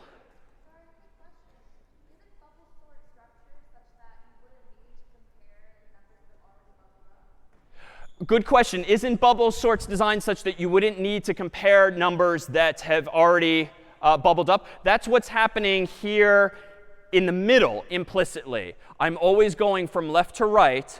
But remember that even when I screwed up at the end and the last two people were out of order, I do always need to restart at the beginning, because the big numbers are going that way and the small numbers are coming this way. So that is true. There are some slight optimizations that I'm kind of glossing over here. Let me stipulate that it would still end up being on the order of n squared. But that would definitely shave off some actual running time here. But what if the list is already sorted? Our pseudocode at the moment has no allowance for if list is already sorted, quit early. So we're going to blindly do n-1 things n-1 times unless we modify our pseudocode. As I did verbally earlier, I propose this. Inside of that outer loop, if you make a pass across all of the volunteers and your mental counter has made no swaps, you have to keep track with some kind of variable, well, then you might as well stop. Because if you do a whole pass and make no swaps, why would you waste time doing it again expecting different behavior? So to help visualize these, whereby now bubble sort can be advantageous if the data is already sorted or mostly sorted. Why? Because it does have this short circuit detail, at least if we implement it like that. How can we go about visualizing these things a little more clearly? Well, let me go ahead and do this. Let me pull up here a visualization of exactly these algorithms, thanks to a third-party tool here that's going to help us visualize these sorting algorithms as follows. Small bars represent small numbers. Big bars represent big numbers. And so the idea now is when I hit a button here to get all of the small bars this way, all of the big bars this way. So just like our volunteers, but instead of holding lighted numbers, it's bars representing their magnitude. So let's go ahead and start with, for instance, selection sort. And you'll see in pink is being highlighted the current number that is being selected and then pulled all the way to the left. So this is selection sort. And again, it's selecting the next smallest element. But you can see here all the more visibly that just like my human feet were taking a lot of steps, so is this algorithm touching these elements again and again and again. And this is why the n squared is really a thing. There's got to be some inherent redundancy here. Like, why do we keep looking at the same darn elements again and again? We do, in terms of our pseudocode, need to do so. But it's this redundant comparisons that kind of explains why n squared is indeed the case. So now it's done. Small bars here, big bars there. And I had to just keep talking there to kill time because it's relatively slow. Well, let me re-randomize the array, just so we start with a different order. And now let me click on bubble sort. And you'll see similar idea, but different algorithm. So now the two bars in pink are the two that are being compared and fixed potentially if they're out of order. And you can see already that the biggest bars are bubbling their way up to the top. But now you can also see like this redundancy, like we keep swooping through the list again and again, just like I kept walking back and forth. And this is n squared. This is not that many bars. What, 10, 20? There's like 40 or something bars, I'm guessing. That's pretty slow already just to sort 40 numbers. And I think it's going to get tedious if I keep talking over this. So let's just assume that this, too, is relatively slow. Had I gotten lucky and the list were almost sorted already, bubble sort would have been pretty fast. But this was a truly random array, so we did not get lucky. So indeed, the worst case might be what's kicking in here. So I feel like it'll be anticlimactic, like holding in a sneeze, if I don't let you see the end of this. So here we go. Nothing interesting is about to happen. Almost done. OK, done. All right, so thank you. Thank you. So still somewhat slow, though. How, though, can we perhaps do a little better fundamentally? So we can do so if we introduce yet another technique. And this one isn't so much a function of code as it is concept. And it's something that you might have seen in the real world, but perhaps not so obviously so. So it turns out in programming, recursion refers to the ability of a function to call itself. In the world of mathematics, if you have a function f, if f appears on both the left side and the right side of a formula, that would be a recursive function in the math world too. Whenever f is defined in terms of itself, or in our case, in programming, anytime a function calls itself, that function is said to be recursive. And this is actually something we've seen already in class, even though we didn't call it as much. So for instance, consider this pseudocode from earlier, whereby this was the pseudocode for searching via binary search. A whole bunch of doors. If no doors are left, return false. That was the additional conditional we added. But then if number behind middle door, return true. And here's the interesting part. If number is less than middle door, search the left half. Else, if number is greater than middle door, search the right half. This pseudocode earlier was itself recursive. Why? Because here is an algorithm for searching. But what's the algorithm telling us? Well, on this line and this line, it's telling us to search something else. So even though it's not explicitly defined in code as having a name, if this is a search algorithm, and yet the search algorithm is using a search algorithm, this pseudocode is recursive. Now, that could quickly get you into trouble if a function just calls itself again and again and again. But why intuitively is it not problematic that this code, this pseudocode, calls itself? Why will the algorithm still stop? Yeah. Exactly. It has some exit condition, like if no doors less. And more importantly, anytime you search the left half, you're searching a smaller version of the problem. Anytime you search the right half, you're searching a smaller version of the problem, literally half the size. So this is why in the phone book, obviously, I couldn't tear the phone book in half infinitely many times, because it was literally getting smaller each time. So recursion is this ability to call yourself, if you will. But what's important is that you do it on a smaller problem, so that eventually you have no more problems to solve, or no more data, no more doors at all. So these two lines here would be the recursive elements here. But if we go back to week 0, we could have used recursion in some other way. So this was our pseudocode for the phone book back in week 0. And recall that we described these yellow lines as really representing a loop, some kind of cycle again and again. But there was a missed opportunity here. What if I had re-implemented this code to do this instead? Instead of saying open to middle of left half of book and then go back to line 3, like literally inducing a loop, or open to middle of right half of book and go back to line 3, inducing another loop, why don't I just recognize that what I'm staring at now is an algorithm for searching a phone book? And if you want to search a smaller phone book, like A through M or N through Z, we'll just use this same algorithm. So I can replace these yellow lines with just this, casually speaking. Search left half of book, search right half of book. This would be implicitly, and now I can shorten the whole thing, a recursive implementation of the phone book pseudocode from week 0. And it's recursive because if this is a search algorithm and you're saying go search something else, that's fine. That's recursive. But because you're searching half of the phone book, it's indeed going to get smaller and smaller. Even in the real world, or the real virtual world, you can see recursive data structures in the wild, or at least in Super Mario Brothers like this. Let me get rid of all of the distractions here and focus on this pyramid, where you have 1 block, then 2, then 3, then 4. Well, this itself is technically recursively defined in the sense that, well, what is a pyramid of height 4? Well, it's really what? How would you describe? A pyramid of height 4 is actually the same thing as a pyramid of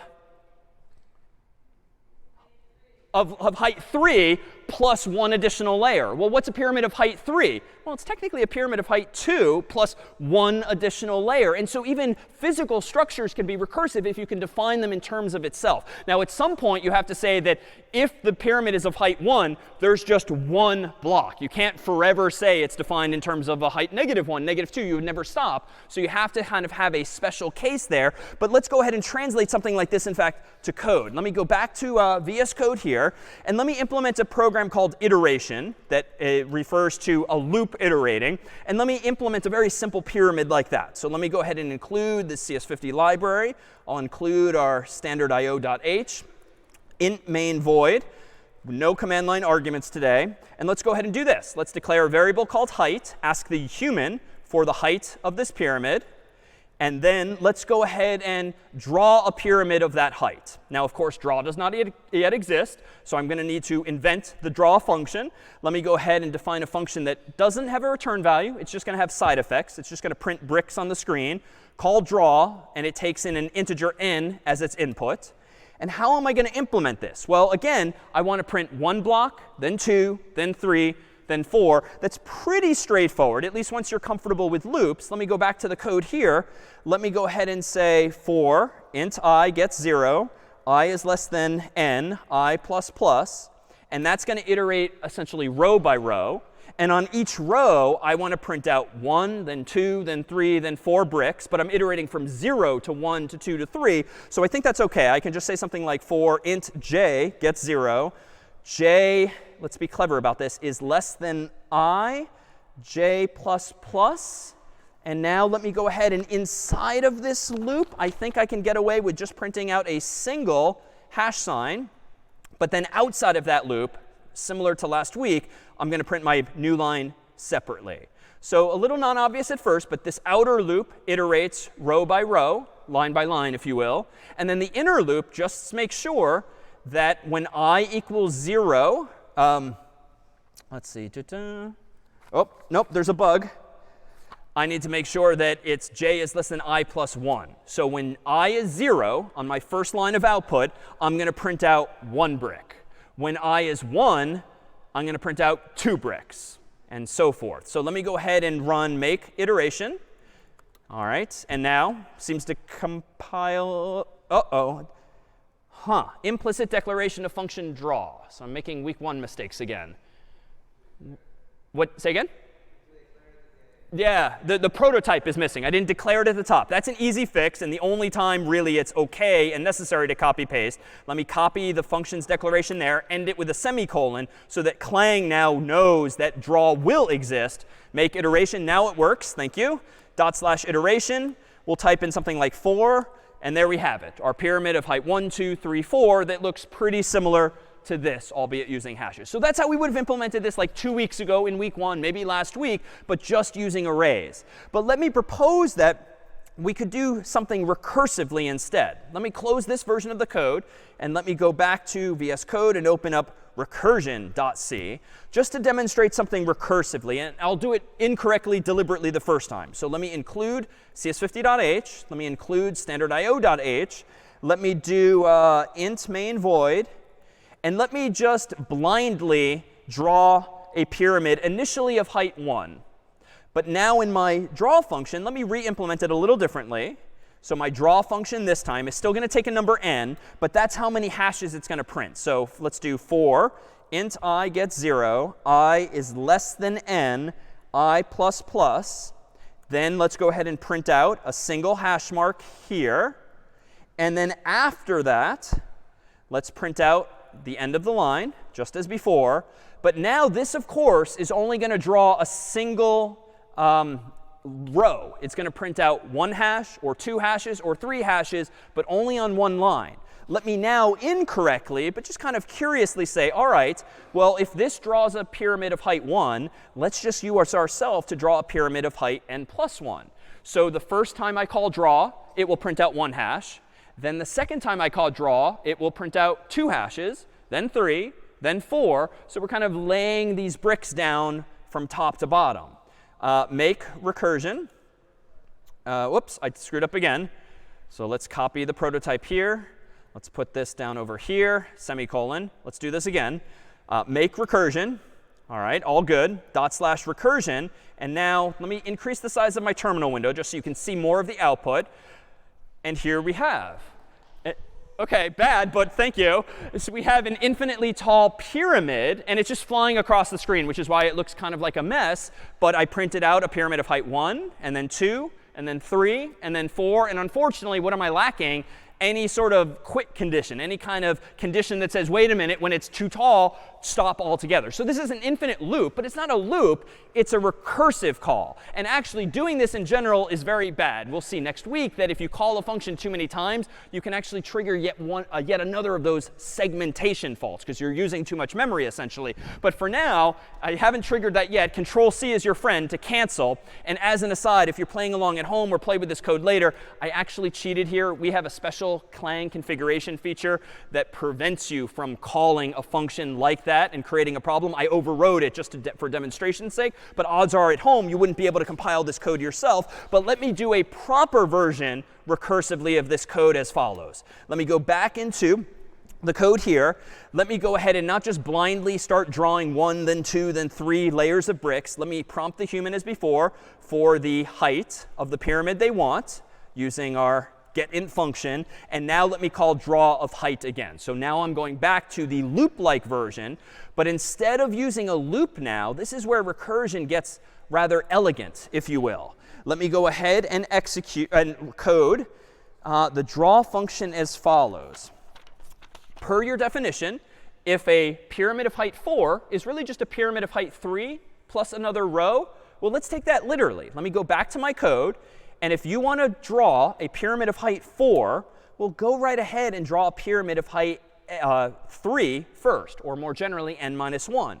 But what's the second step? Well, once you've drawn a pyramid of height 3, draw an extra row. So I at least have to bite off that part of the problem myself. So let me just do for int I gets 0, I is less than n, I plus plus, and let me, the programmer of this function, print out my hashes, and then at the very bottom, print out a new line so the cursor moves to the next line.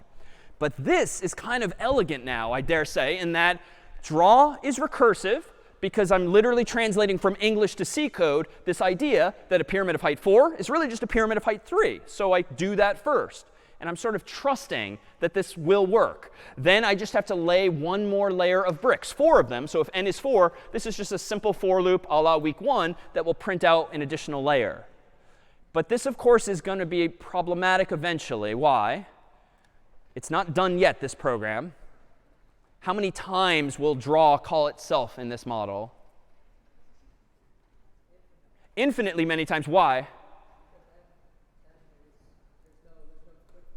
Yeah, there's no equivalent of quit. Like if you've printed enough already, then quit. Well, how do we capture that? Well, I don't think we want this to go negative, right? It would make no sense to draw a negative height pyramid. So I think we can just pluck off, as the programmer, an easy case, an easy answer, a so-called base case. And I'm just going to do this. At the top of my draw function, let me just say if n is less than, or heck, less than or equal to 0, that's it. Go ahead and just return. There's nothing more to do.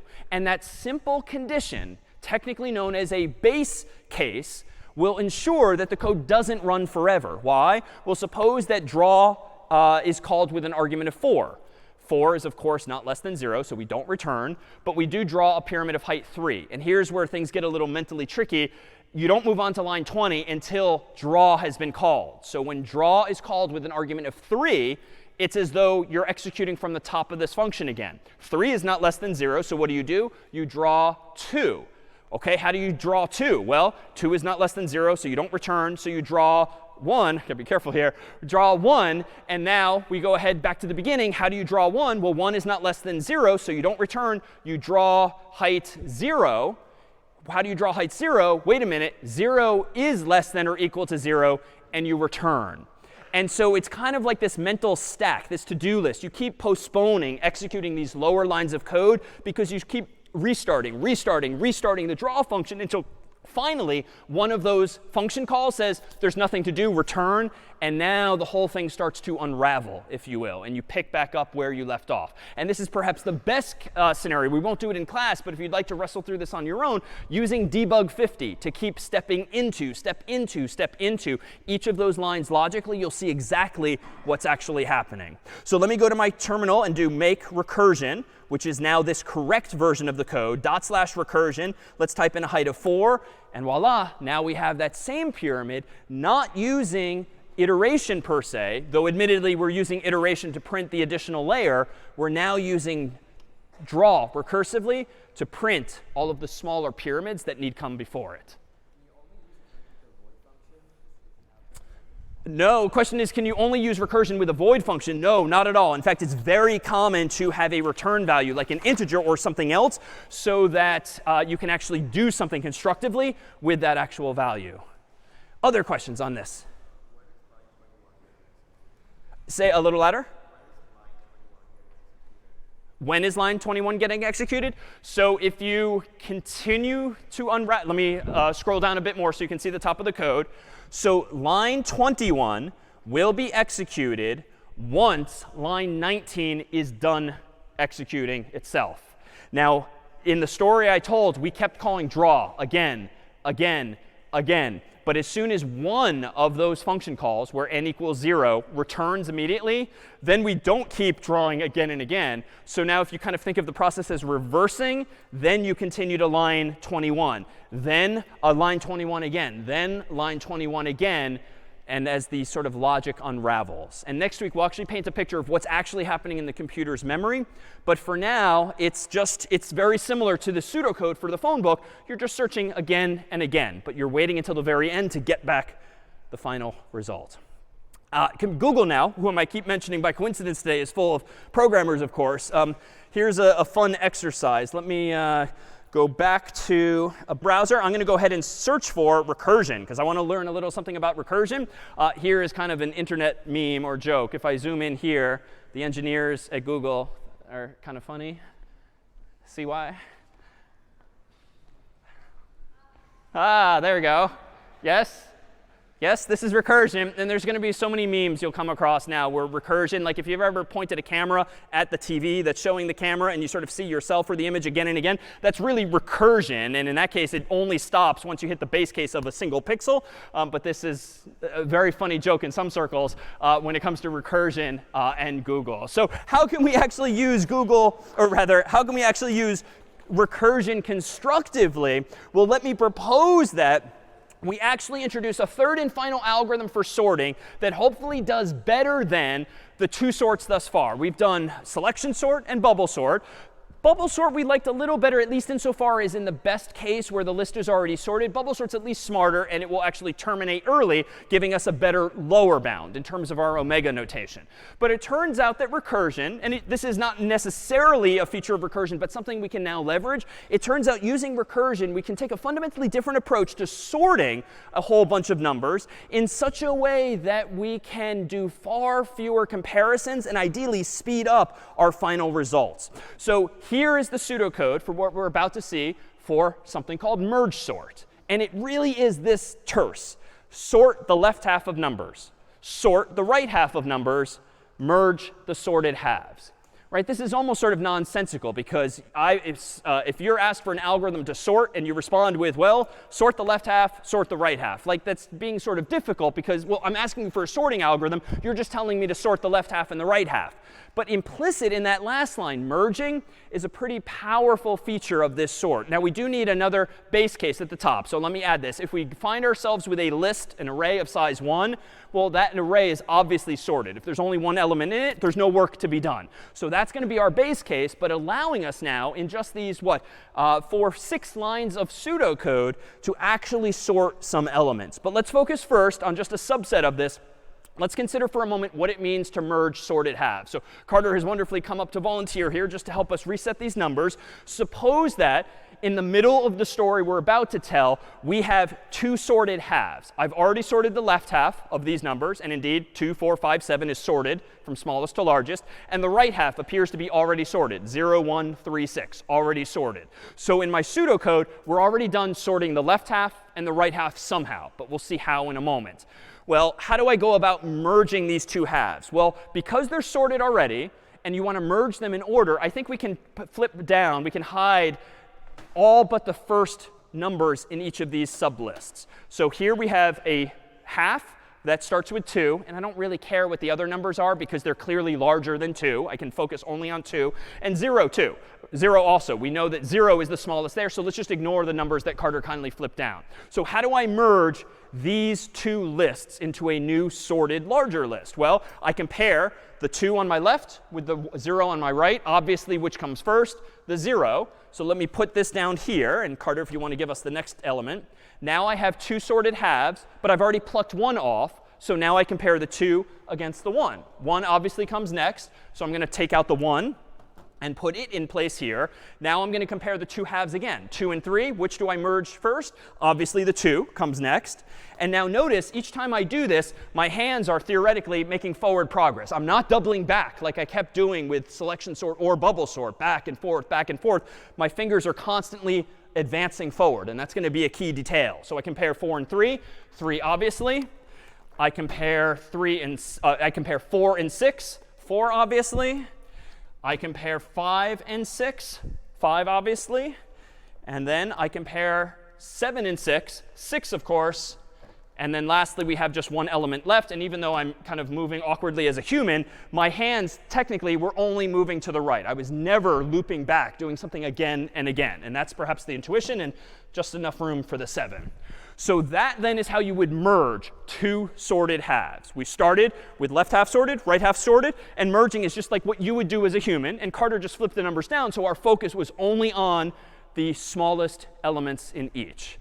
Any questions before we forge ahead with what it means then to be merged in this way? So now, here is an original list. We deliberately put it at the top because there's one detail of merge sort that's key. Merge sort is technically going to use a little more space. And so whereas previously we just kept moving our humans around and swapping people and making sure they stayed ultimately in the original positions, with merge sort pretends that here's our original array of memory.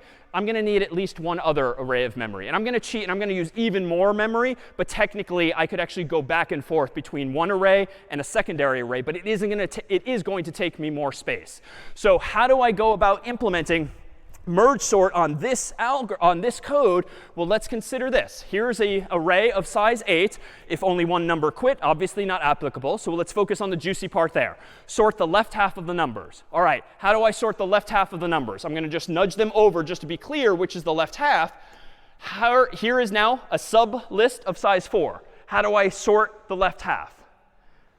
Well, do I have an algorithm for sorting? Yeah, what do I do? Here's a list of size 4. How do I sort it? What's step 1? Sort the left half. So I now sort of conceptually in my mind take this sublist of size 4 and I sort it by first sorting the left half, focusing now on the 7 and 2. All right, here's a list of size 2. How do I sort a list of size 2? Sorry? I think we just keep following our instructions. Sort the left half. All right, here is a list of size 1. How do I sort a list of size 1? I'm done. Like, it's done. So I leave this alone. What was the next step in the story? I've just sorted the left half of the left half of the left half. What comes next? I sort the right half of the left half of the left half. And I'm done, because it's just a list of size 1. What comes after this?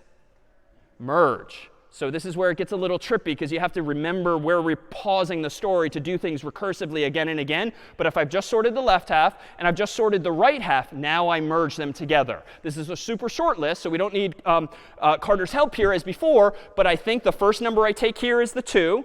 And then the second number I take, because it's the only option, is the 7. But what's nice now is that notice the left half of the left half is indeed sorted, because I trivially sorted the left half of it and the right half of it, but then merging is really where the magic happens. All right, again, if you rewind now in your mind, if I've just sorted the left half of the left half, what happens next? Sort the right half of the left half. So again, you kind of rewind in time. So how do I do this? I've got a list of size 2. I sort the left half, just the 5, done. Sort the right half, 4, done. Now the interesting part, I merge the left half and the right half of the right half of the left half. So what do? 4 comes down here, 5 comes down here. And now, notice what I have. Left half is sorted, right half is sorted. If you rewind in time, where is my next step? 3? Merge the two halves. And so this is what Carter helped me do before. Let's focus only on the smallest elements just so there's less distraction. I compare the 2 and the 4. 2 comes first, so let's obviously put that here. Now I compare the new beginning of this list and the old beginning of this list. 4 obviously comes next. And now I compare the 7 against the 5. 5 obviously comes next. And now lastly, I'm left with one number. So now I'm down to the 7. So even if you've kind of lost track of some of the nuances here, if you just kind of take a step back, we have the original right half here still untouched. But the left half of the original input is now indeed sorted, all by way of doing sorting left half, right half, but with those merges in between. All right, so if we've just sorted the left half, we rewind all the way to the beginning. What do I now do? All right, so sort the right half. So sort the right half. How do I sort a list of size 4? Well, I first sort the left half, the 1 and the 6. How do I sort a list of size 2? You sort the left half. Just the number 1. Obviously, there's no work to be done. Done. Sorting the left half. 6. Done. Sorting the right half. Now, what do? I merge the left half here with the right half here. And that one's pretty straightforward. Now what do? I've just merged. So now I've just sorted the left half of the right half. So now I sort the right half of the right half. So I consider the 0, done. I consider the 3, done. I now merge these two together. 0, of course, comes first. Then comes the 3. And now I'm at the point of the story where I've sorted the left half of the right half and the right half of the right half. So step 3 is merge. And I'll do it again like we did with Carter. All right, 1 and 0. Obviously, the 0 comes first. Now compare the 1 and the 3. Obviously, the 1 comes first. Compare the 6 and the 3. Obviously, the 3. And then lastly, the 6th. So now where are we? We've taken the left half of the whole thing and sorted it. We then took the right half of the whole thing and sorted it. So now we're at lastly step 3 for the last time. What do? Merge. And so just to be consistent, let me push these down. And let's compare left hand to right hand, noticing that they only make forward progress, none of this back and forth comparisons. 2 and 0, of course, the 0. So we'll put that in place. 2 and 1, of course, the 1. So we put that in place. 2 and 3, we merge in, of course, the 2 in this case. 4 and 3, we now merge in the 3 in this case. 4 and 6, we now merge, of course, the 4 in place. And now we compare 5 and 6. We keep the 5.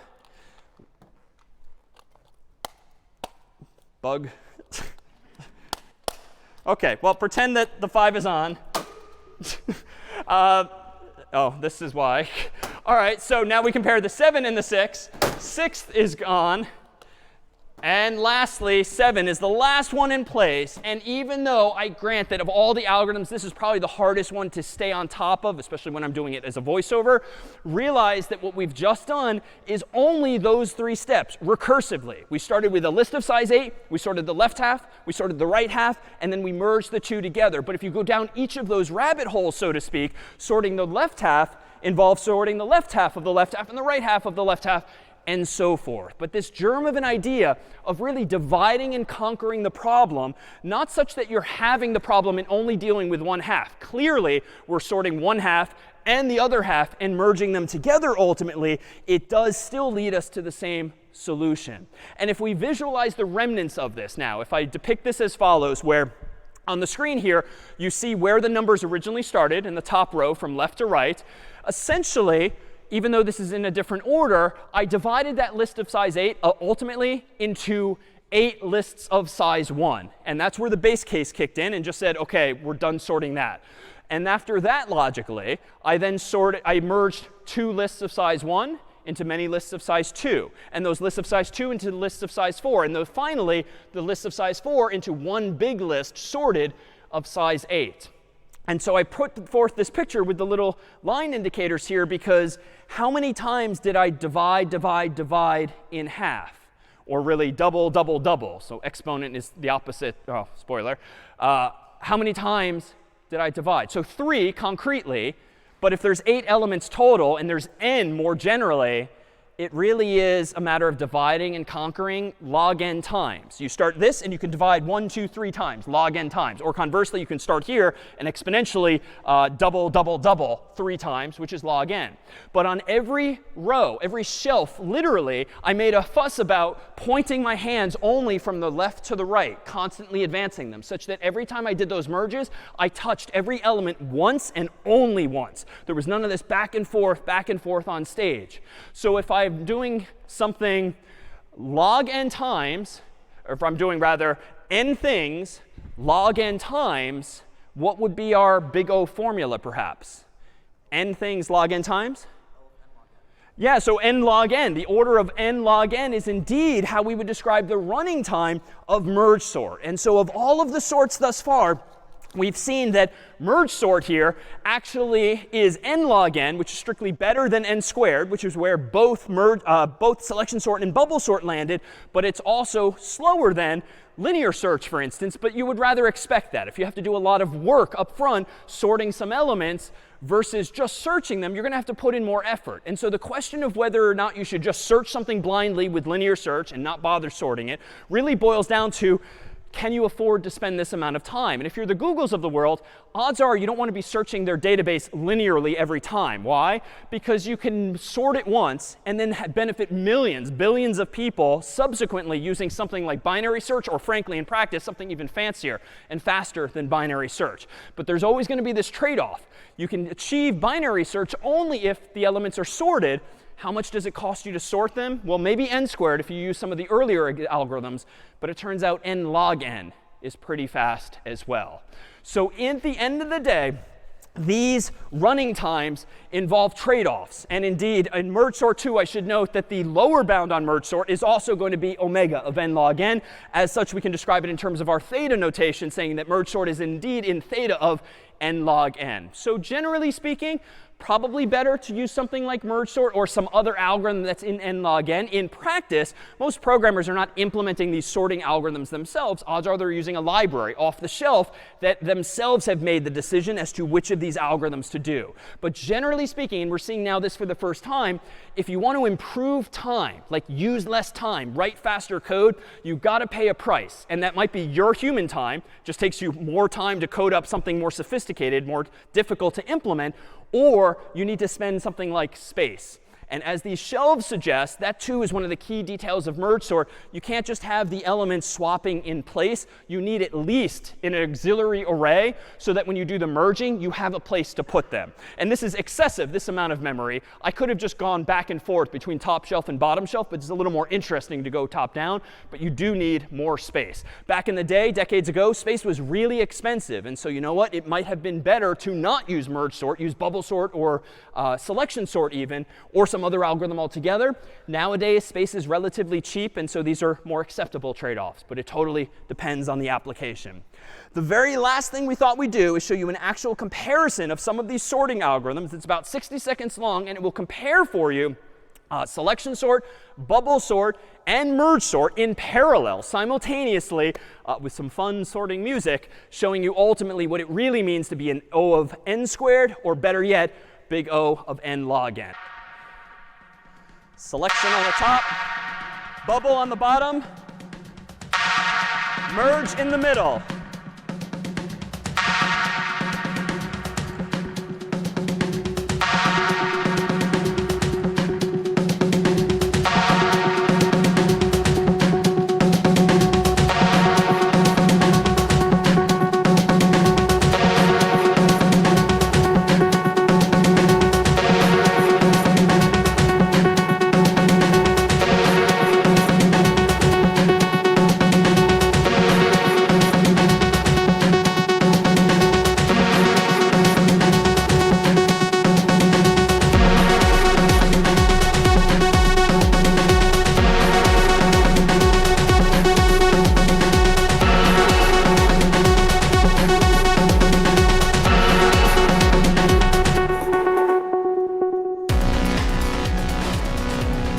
All right, that's it for CS50. We'll see you next time.